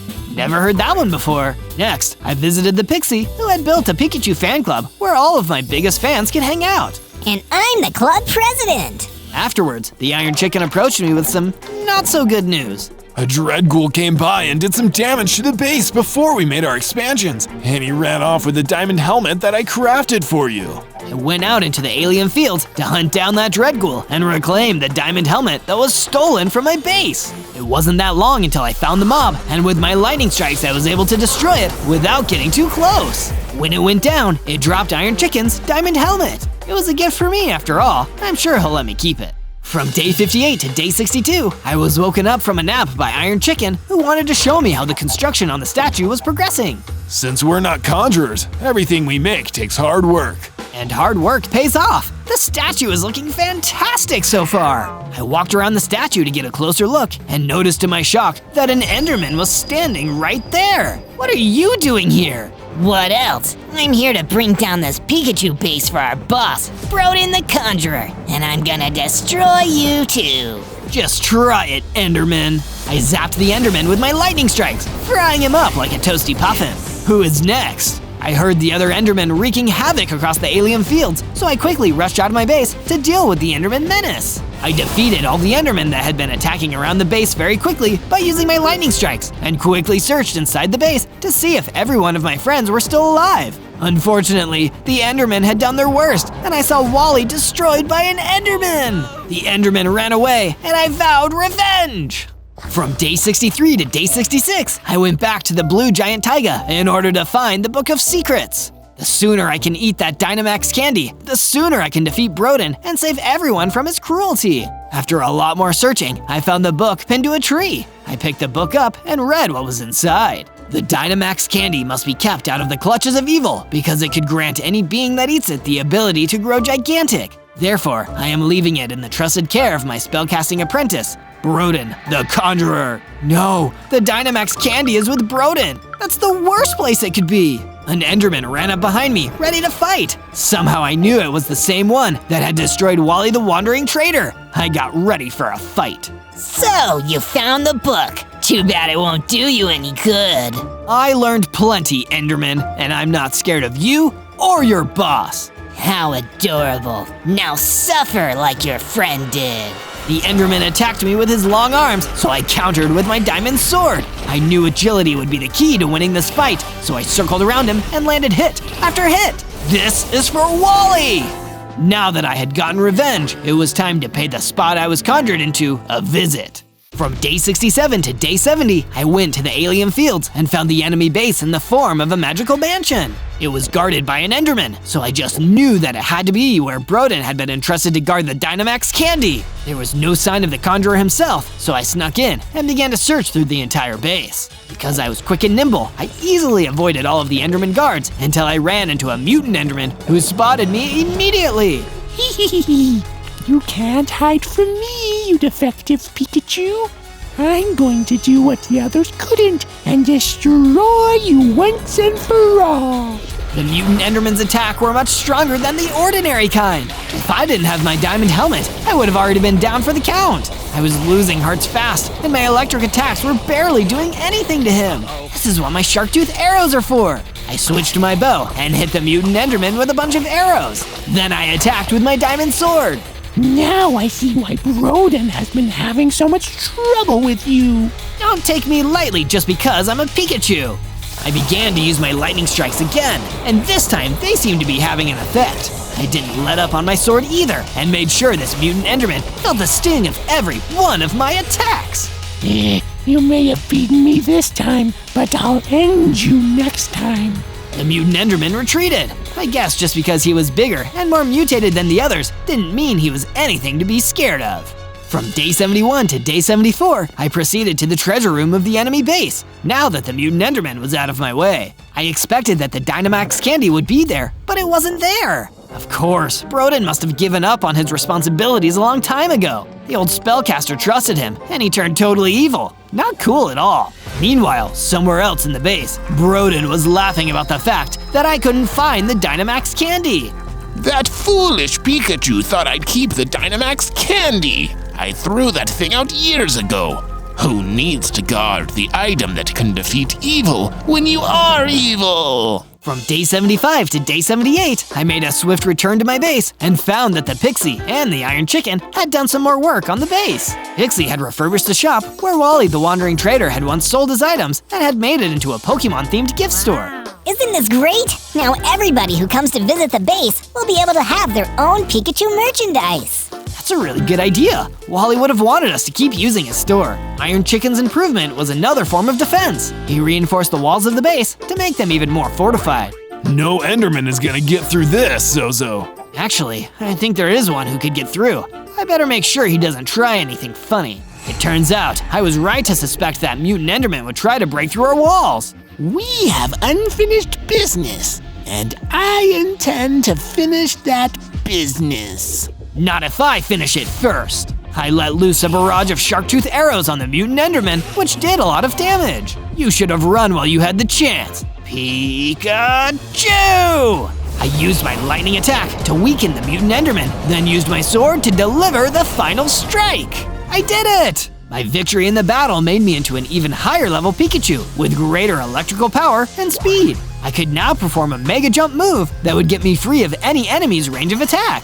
And I've got 50 hearts now too! I also noticed that the mutant Enderman dropped a hint when he was defeated, a page that was ripped out of the Book of Secrets. The only place to dispose of the Dynamax candy is in the fires of the Badlands. From day 79 to day 84, I went to the Badlands to follow the hint from the torn page. This place was where I first encountered Broden the Conjurer. Maybe the reason why he was here was to throw away the Dynamax candy so it could never be used against him. I didn't see anything that looked like the Dynamax candy, but I did notice a siren who was also scouting the area. Hey, are you looking for the Dynamax candy too? So, you figured me out. I heard something about Broden throwing away a powerful weapon here, and I want to grab it so I can get revenge on him. Don't tell me, you're another conjured being like me? You got that right. Broden wanted to have me to himself until he didn't.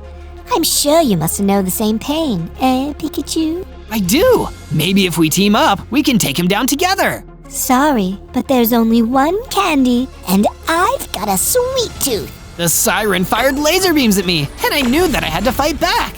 I mega jumped up and used the lightning strikes to weaken the foe before attacking with my diamond sword and winning. I didn't want to defeat you, Siren. You and I were the same. No, we're not. You're stronger. And because of that, I'm going to tell you that Broden probably took the Dynamax candy back to its rightful place. Why would he do that after he tried to destroy it? At first, I didn't know. I was just as confused as you were when I couldn't find it here. Back then, I saw how strong you were. You were the only thing Broden had conjured that might actually threaten him. So I'm sure he got the candy back in case he needs to use it on you. From day 85 to day 89, I returned to the Blue Giant Taiga and began to make my preparations to go face Broden the Conjurer at his base. I knew he'd be stronger than any of his minions, so I enlisted the help of the Fiery Hippogriff to get more information about Broden. Your former master used to train Broden in spellcasting. Is there anything you can tell me about why he might have gone evil? From what I can remember, the old spellcaster used to say that magic is for solving problems, not for making them. And I think Broden disagreed. So even though he conjured everything he wanted, he was really just making problems for himself? Pretty much. He always had second thoughts after he conjured something because nothing he made could ever be good enough. This was especially true when he made the Dynamax candy. Broden made the Dynamax candy? Yeah, I think he did. And it was the one thing he made that he couldn't destroy. But he won't use it either. So if I can eat it, I'll be able to crush him. Thanks for your help, Fiery. Good luck. Do what the old spellcaster couldn't and teach Broden a lesson. From day 90 to day 94, I went into the same cave where I found the diamonds so I could gather materials for my strongest gear yet. In the darkest depths of the cave, I found a chest that contained a netherite ingot. These will do the trick. I used a nearby smithing table and combined the netherite with my diamond sword to upgrade it to a netherite sword. This weapon will be the one I'll use to break through Broden's base defenses and take the Dynamax candy for myself. From day 95 to day 97, I visited my friends at the base to tell them that it was almost time for me to leave. First, I visited Pixie, who had been looking at the statue and thinking about how to upgrade it. Hey, Zozo! The statue is almost done, but it needs a Pikachu's touch to be complete. I've got you covered, Pixie. I went to the statue and did the remaining work that was needed. The full version was a statue of Ash Ketchum, Pikachu's trainer from the very beginning. When I looked at the statue, there was only one thought that echoed through my mind. I want to be the very best, like no one ever was. You already are the best in my eyes. Thanks, Pixie. I said goodbye to her, then went to go see how Iron Chicken was doing. Is it almost time to face off against Broden? You know it, buddy. On day 98, I was still talking with Iron Chicken about the upcoming battle with Broden the Conjurer. It felt like we had been through so much in this crazy world ever since we were conjured into it, and soon our troubles would be coming to an end. You're like a brother to me, Iron Chicken. I hope you know that. The same to you, Zozo. I say that we end this battle together as brothers. When you go to face Broden, I want to be there right by your side.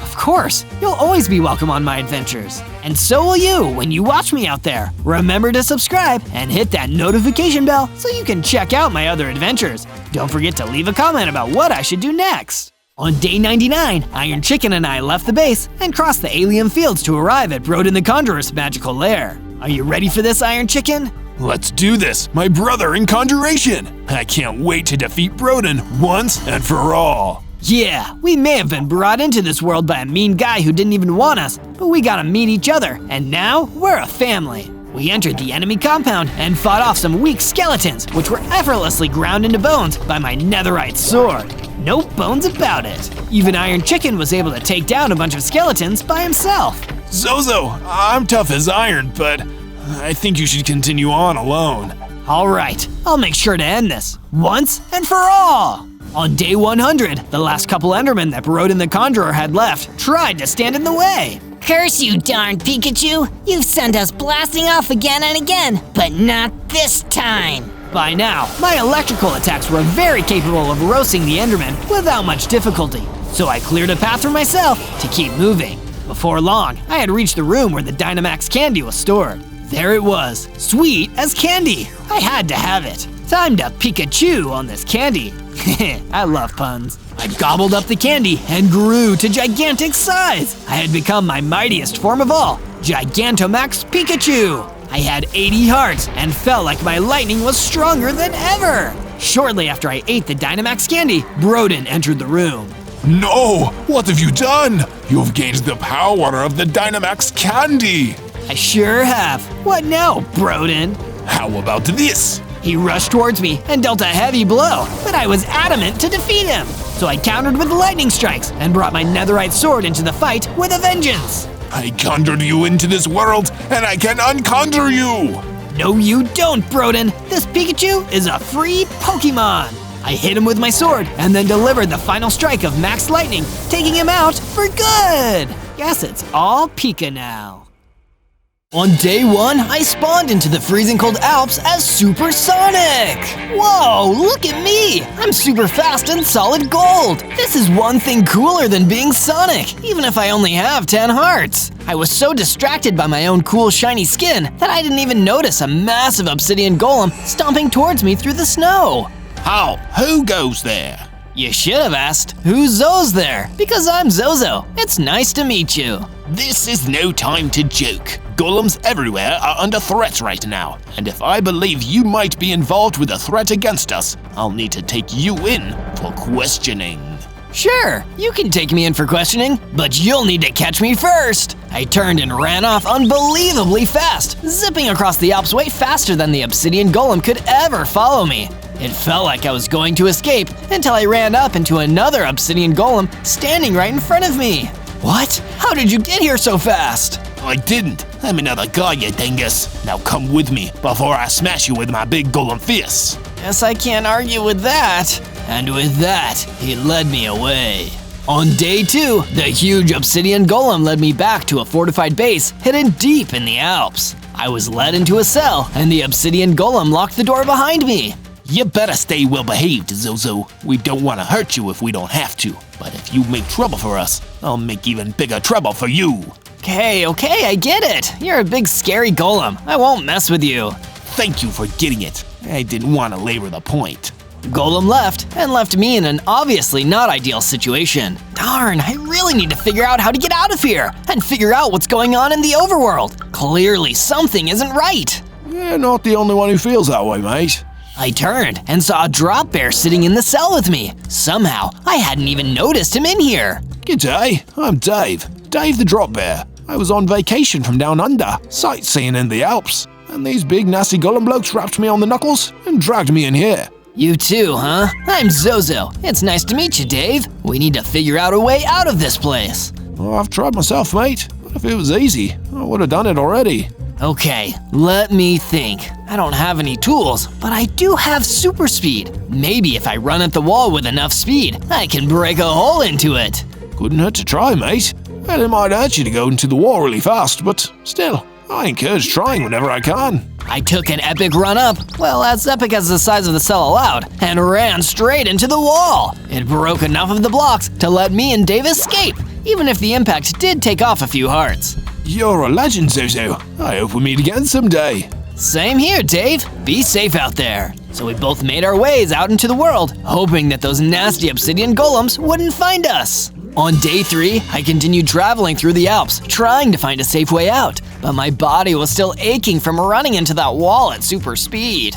Ow, ow, ow. It worked, but in hindsight, I'm not sure why I thought that would be a good idea.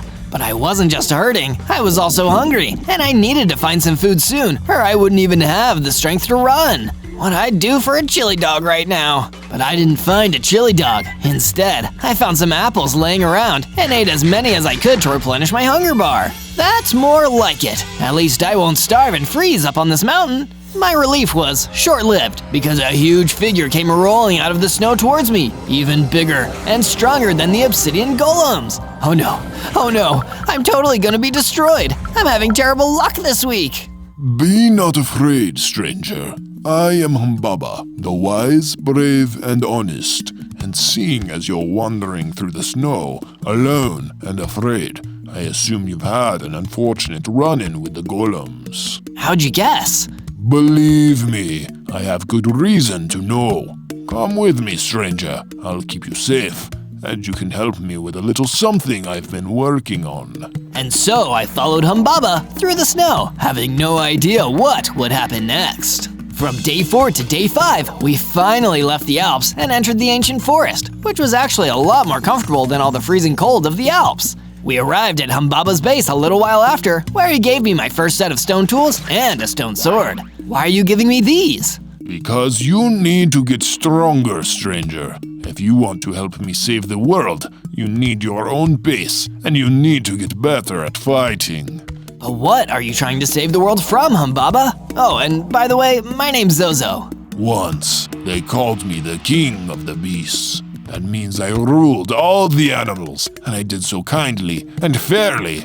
Then came the cruel and diabolical golems, who toppled me from my throne and tried to capture and enslave all the animals I once represented. That's terrible! It certainly is. So go, Zozo, get stronger, and then return to me. We will save this world together. I left Humbaba's base and went further into the ancient forest. Eventually, I found a decent clearing and started cutting down trees and mining stone to start building myself a cool little base. This is coming along well. It'll be nice to be in a room that I haven't been locked in by somebody else. But saying that out loud, ironically, attracted the attention of one of the obsidian golems who'd locked me up. There you are! You owe us some emeralds after damaging a wall! I don't owe you guys anything! Using my super speed, I ran in and attacked him with my stone sword, too fast for him to even fight back. Moments later, he was defeated, and I'd gained enough XP to level up. I got bigger, tougher, faster, and gained an awesome jump boost. I now also had 30 hearts instead of just 10. I'm really living up to my supersonic name. From day 6 to day 8, I was running back and forth through the ancient forest to test my super jumps and super speed. But along the way, I ran into an old friend, Dave the Drop Bear. Aw, hey Dave, fancy seeing you here.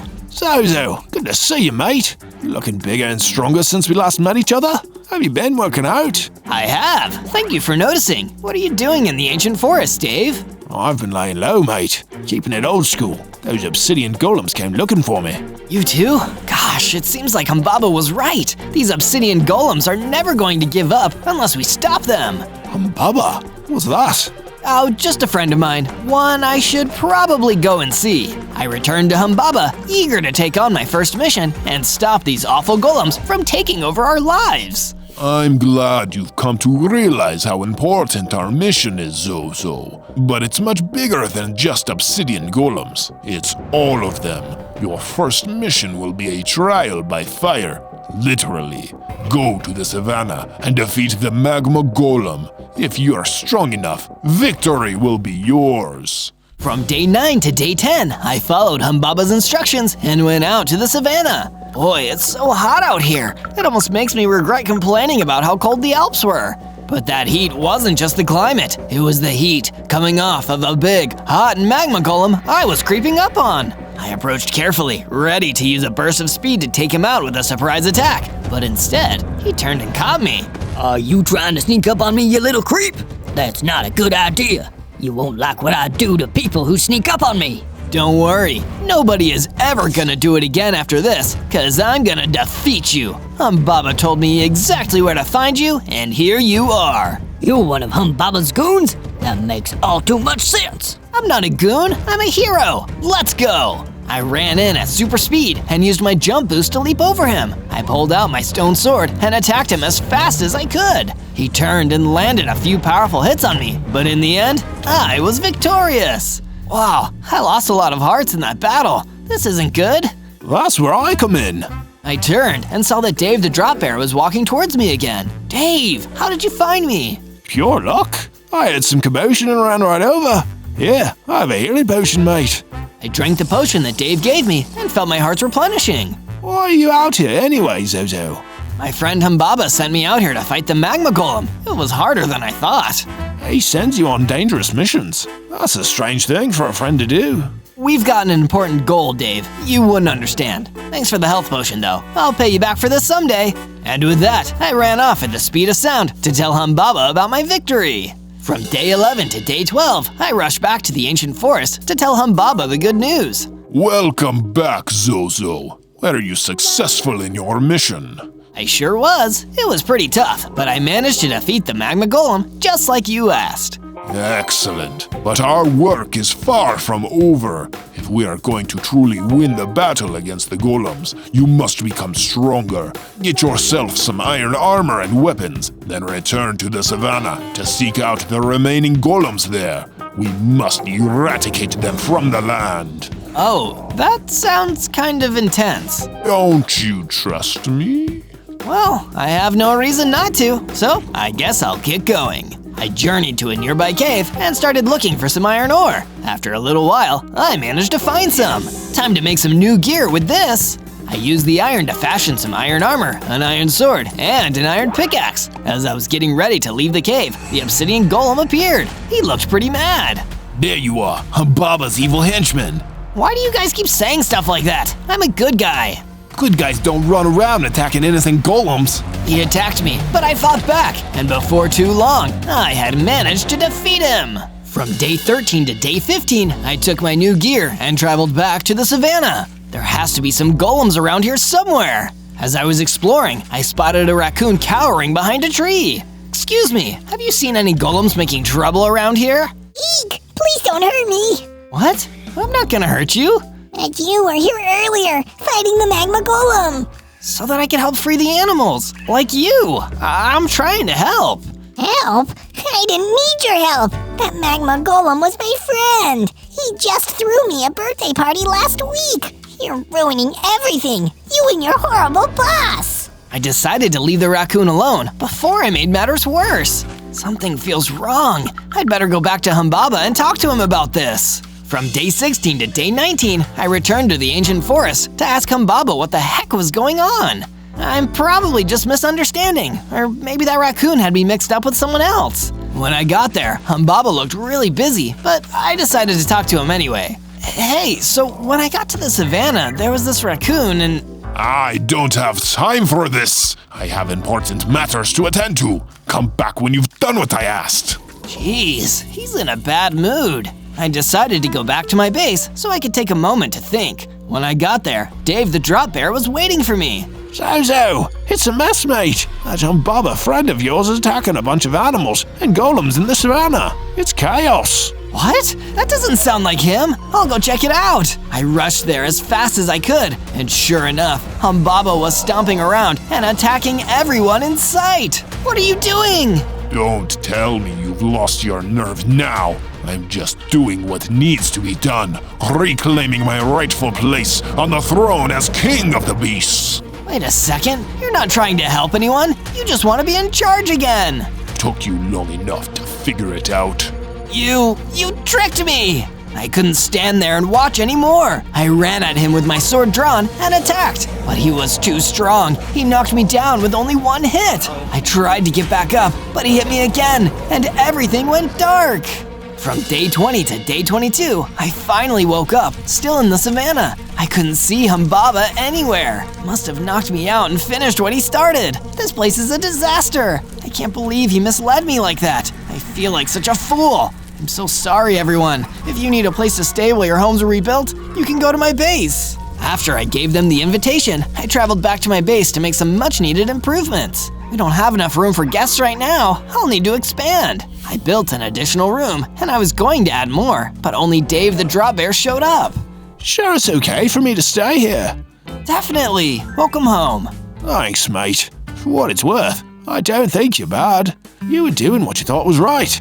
Now you know better. It's never too late to turn things around and fight for the good guys. From day 23 to day 26, I decided to go back to where I started, before Humbaba filled my head with lies, the Alps. When I got there, I saw a vicious hellhound chasing after a poor, defenseless roadrunner. Now's my chance to do something good and actually start helping people who need it. Hold on, I'll save you. Meep, hurry, I can't run this fast forever. I sprang into action, running as fast as I could, and jumped in front of the hellhound, blocking its path. With my iron sword, I managed to hold back the beast and rescue the roadrunner from its jaws. But it wasn't defeated yet. The roadrunner ran off down the road, leaving me to finish my battle with the hellhound. I was worried I wouldn't make it, but I finally managed to defeat it. As I stood there, catching my breath, I felt my hearts increase to 50, and I gained the ability to climb walls. From day 27 to day 31, I found some lost sheep wandering around the Alps. They didn't have anywhere to stay, so I invited them to come live at my base. I quickly traveled back to my base to build a pen for the sheep. There, perfect for some sheep to sleep. Haha, sleep sheep, that rhymes. Sure does, mate. Hey, if you're done improvising poetry about farm animals, wanna come see what I built? Sure. I followed Dave into the base, and he showed me a new room that wasn't there before. Yeah, it's a storage room. We can keep all sorts of things in here. Armor, swords, boomerangs, you name it. That's great. Thank you so much. Meanwhile, back in the ancient forest, Humbaba had found a new henchman, someone terrifying and powerful, a slave and warder, ready to follow his every order. Zozo's foolishness might have delayed my plans a little, but with your help, we can still erase all golems from this land and make me king again. Yes, my liege. All shall bow before you or perish. From day 32 to day 35, I returned to the Alps and made my way to the golem base where I was held prisoner before. I had to make things right with the golems and show them that I was on their side. The obsidian golem there wasn't very happy to see me. You dare show your face here again? After all you've done, I should have you locked up and throw away the key. Wait, don't! He ran at me and attacked me, but I dodged. I'm not here to fight. I want to say I'm sorry. I was tricked by Humbaba. I thought you guys were the danger, but I know better now. I want to help. If you truly wish to help, then there is someone you should meet. Follow me. He led me to a wise, ancient gold golem. Hello, my son. I'm your son? There's not much family resemblance. It's just an expression, but I should warn you, if you wish to aid us in the battle against Humbaba, you are in for a difficult fight. Once, he was the king of the beasts, but he took that title by force, by terrifying and imprisoning all animals that opposed him. The golems freed the animals, and he swore revenge. Now it seems the time has come for him to try and take his power back. We can't let him! I agree. Fight valiantly, young Zozo. I will help you however I can. From day 36 to day 39, I traveled back to my base, thinking about the gold golem's words. This is going to be a difficult fight, so I need some better equipment. I'd better find some more iron. I went back down into the cave and mined until I had enough iron to finish my set of armor. While I was looking, I found a few diamonds too. I'll bring these back to the base to use later. Crikey, look what I found. Zozo, look at this. I followed the sound of Dave's voice and saw what he was talking about, a PANTHER. Awesome, let's bring it back with us. When Dave and I got back to the base, there was a prismarine golem waiting for us. Zozo, the gold golem sent me to find you. You need to come meet with him immediately. It's a matter of life and death. Then I guess I gotta go fast. From day 40 to day 43, I returned to the Alps to find what the gold golem so urgently wanted to tell me.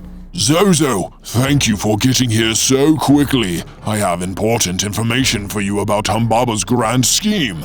You see... But before he could finish his sentence, we were both interrupted by a huge crashing sound. I turned and saw a slave and warder attacking the golem base. I am here for the head of the traitorous Zozo. You can't have my head. I need it for thinking of stuff. Face me and fight, little coward. I'm not a coward, but I know an unfair fight when I see one. No thanks. I ran away from the slave and warder, and in the process, ran into the gold golem again.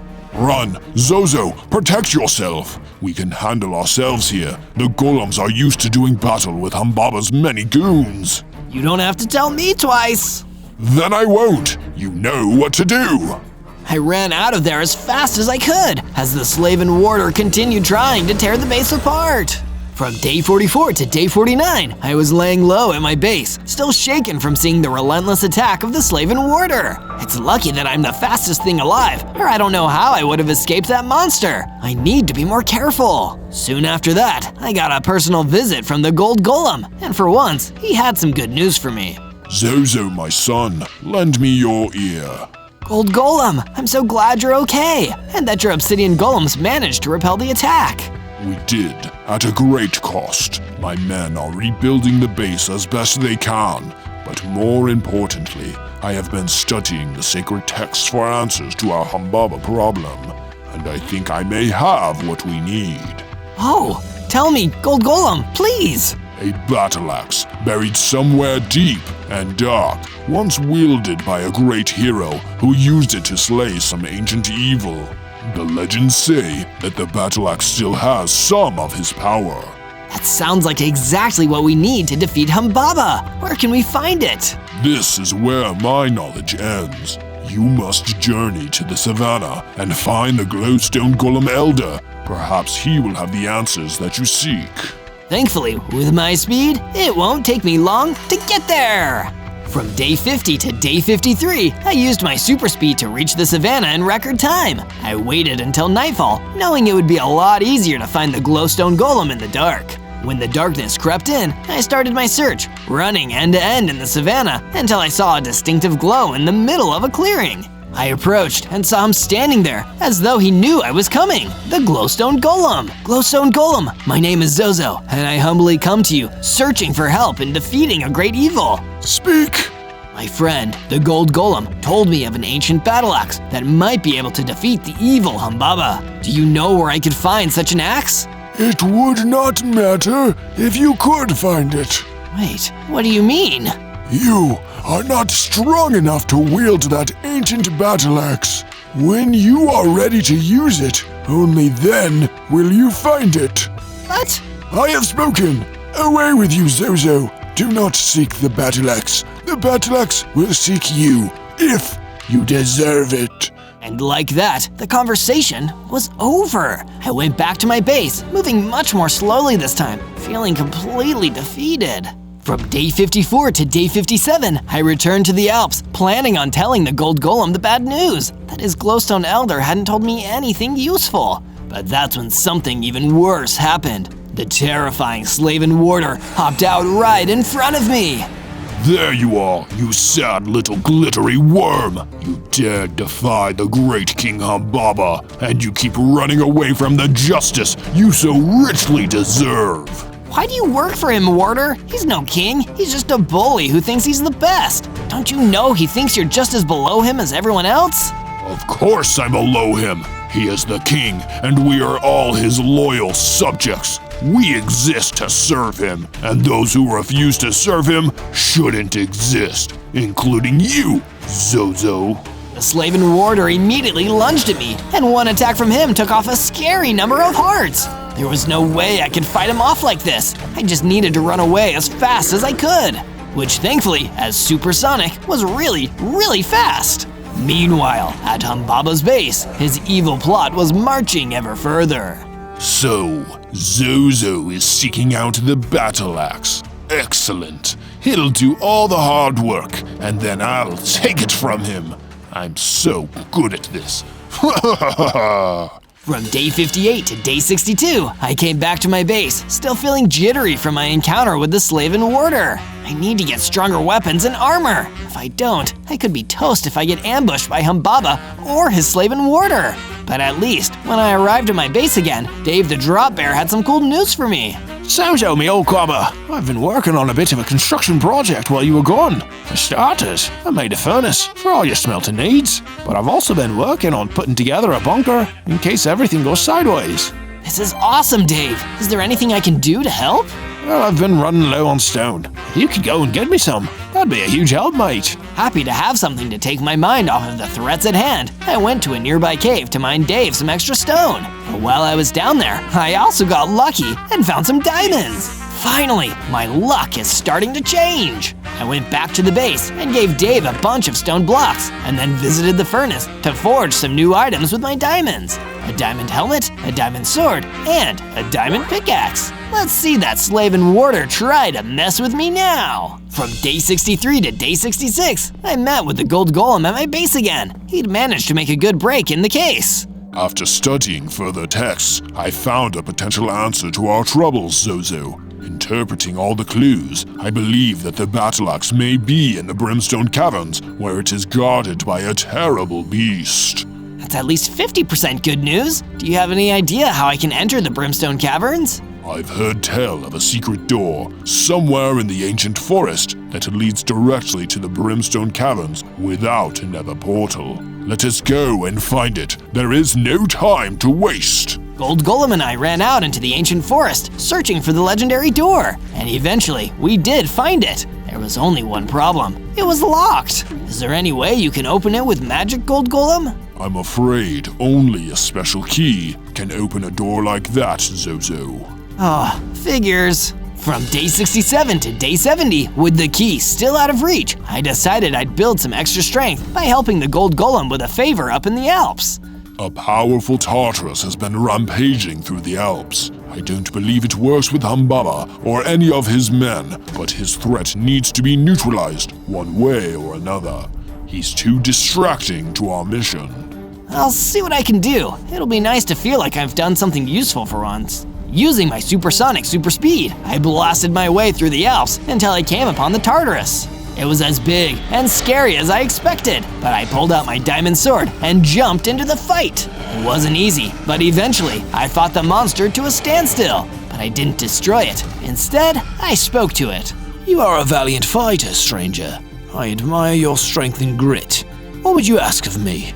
Just stop causing trouble around here, okay? The golems have enough to deal with right now. I respect your wishes. Good luck on your quest. True to his word, the Tartarus left the Alps. From day 71 to day 74, I returned to my base, only to see that someone had completely wrecked it. Confused and afraid, I ran in to see what had happened. Thankfully, Dave the Drop Bear was okay, and he told me the whole story. It was terrible, Zozo. That nasty blighter, the Slaven warder, showed up and attacked the base. He was looking for you, and he was turning everything upside down trying to find you. And when he didn't, he just stole that Carther I found for you a few weeks ago. I'm sick of that heinous henchman. No more being cowardly. I'm going to hunt that creep down and fight him on his own territory. That sounds like a plan, Zozo. That nasty Slaven warder has had it too good for too long. As I prepared the plan for my counterattack, Humbaba, back at his base, was refining a plan of his own. We have the door. My minion has the key. When Zozo takes it and clears the path for me, the battle axe will be mine. From day 75 to day 78, Dave the Drop Bear had fully repaired the base and added a perimeter wall in case someone came to attack the base again. We still left a door in the front for visitors, such as the gold golem, who came over to give me a gift before I led my assault on the Slaven warder. I have a gift for you, Zozo. A firework crossbow. It's a powerful ranged weapon that may give you the advantage you need. Wow, gold golem, this is awesome. Thank you. We have a lot riding on this quest, Zozo. I have reason to believe that the Slaven warder may hold the key to opening the door in the ancient forest. If you can defeat the warder, you can defeat Humbaba once and for all.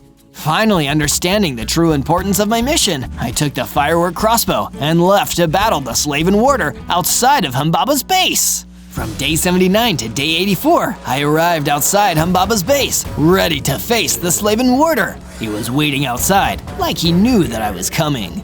I will destroy you now, Zozo, to show my loyalty to my beloved king! That might be the saddest thing I've ever heard, dude. I fired my firework crossbow at him, stunning him before running in with my super speed and delivering a volley of attacks with my diamond sword. I never gave up, just striking him again and again.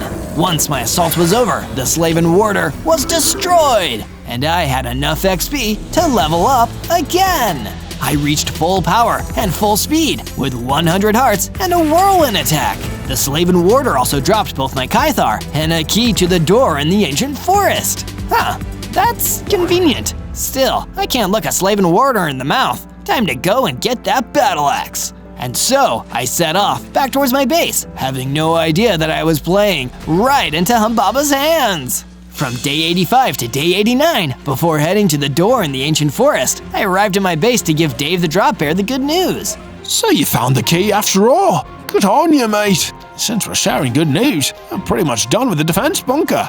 If you want, you can add the final block.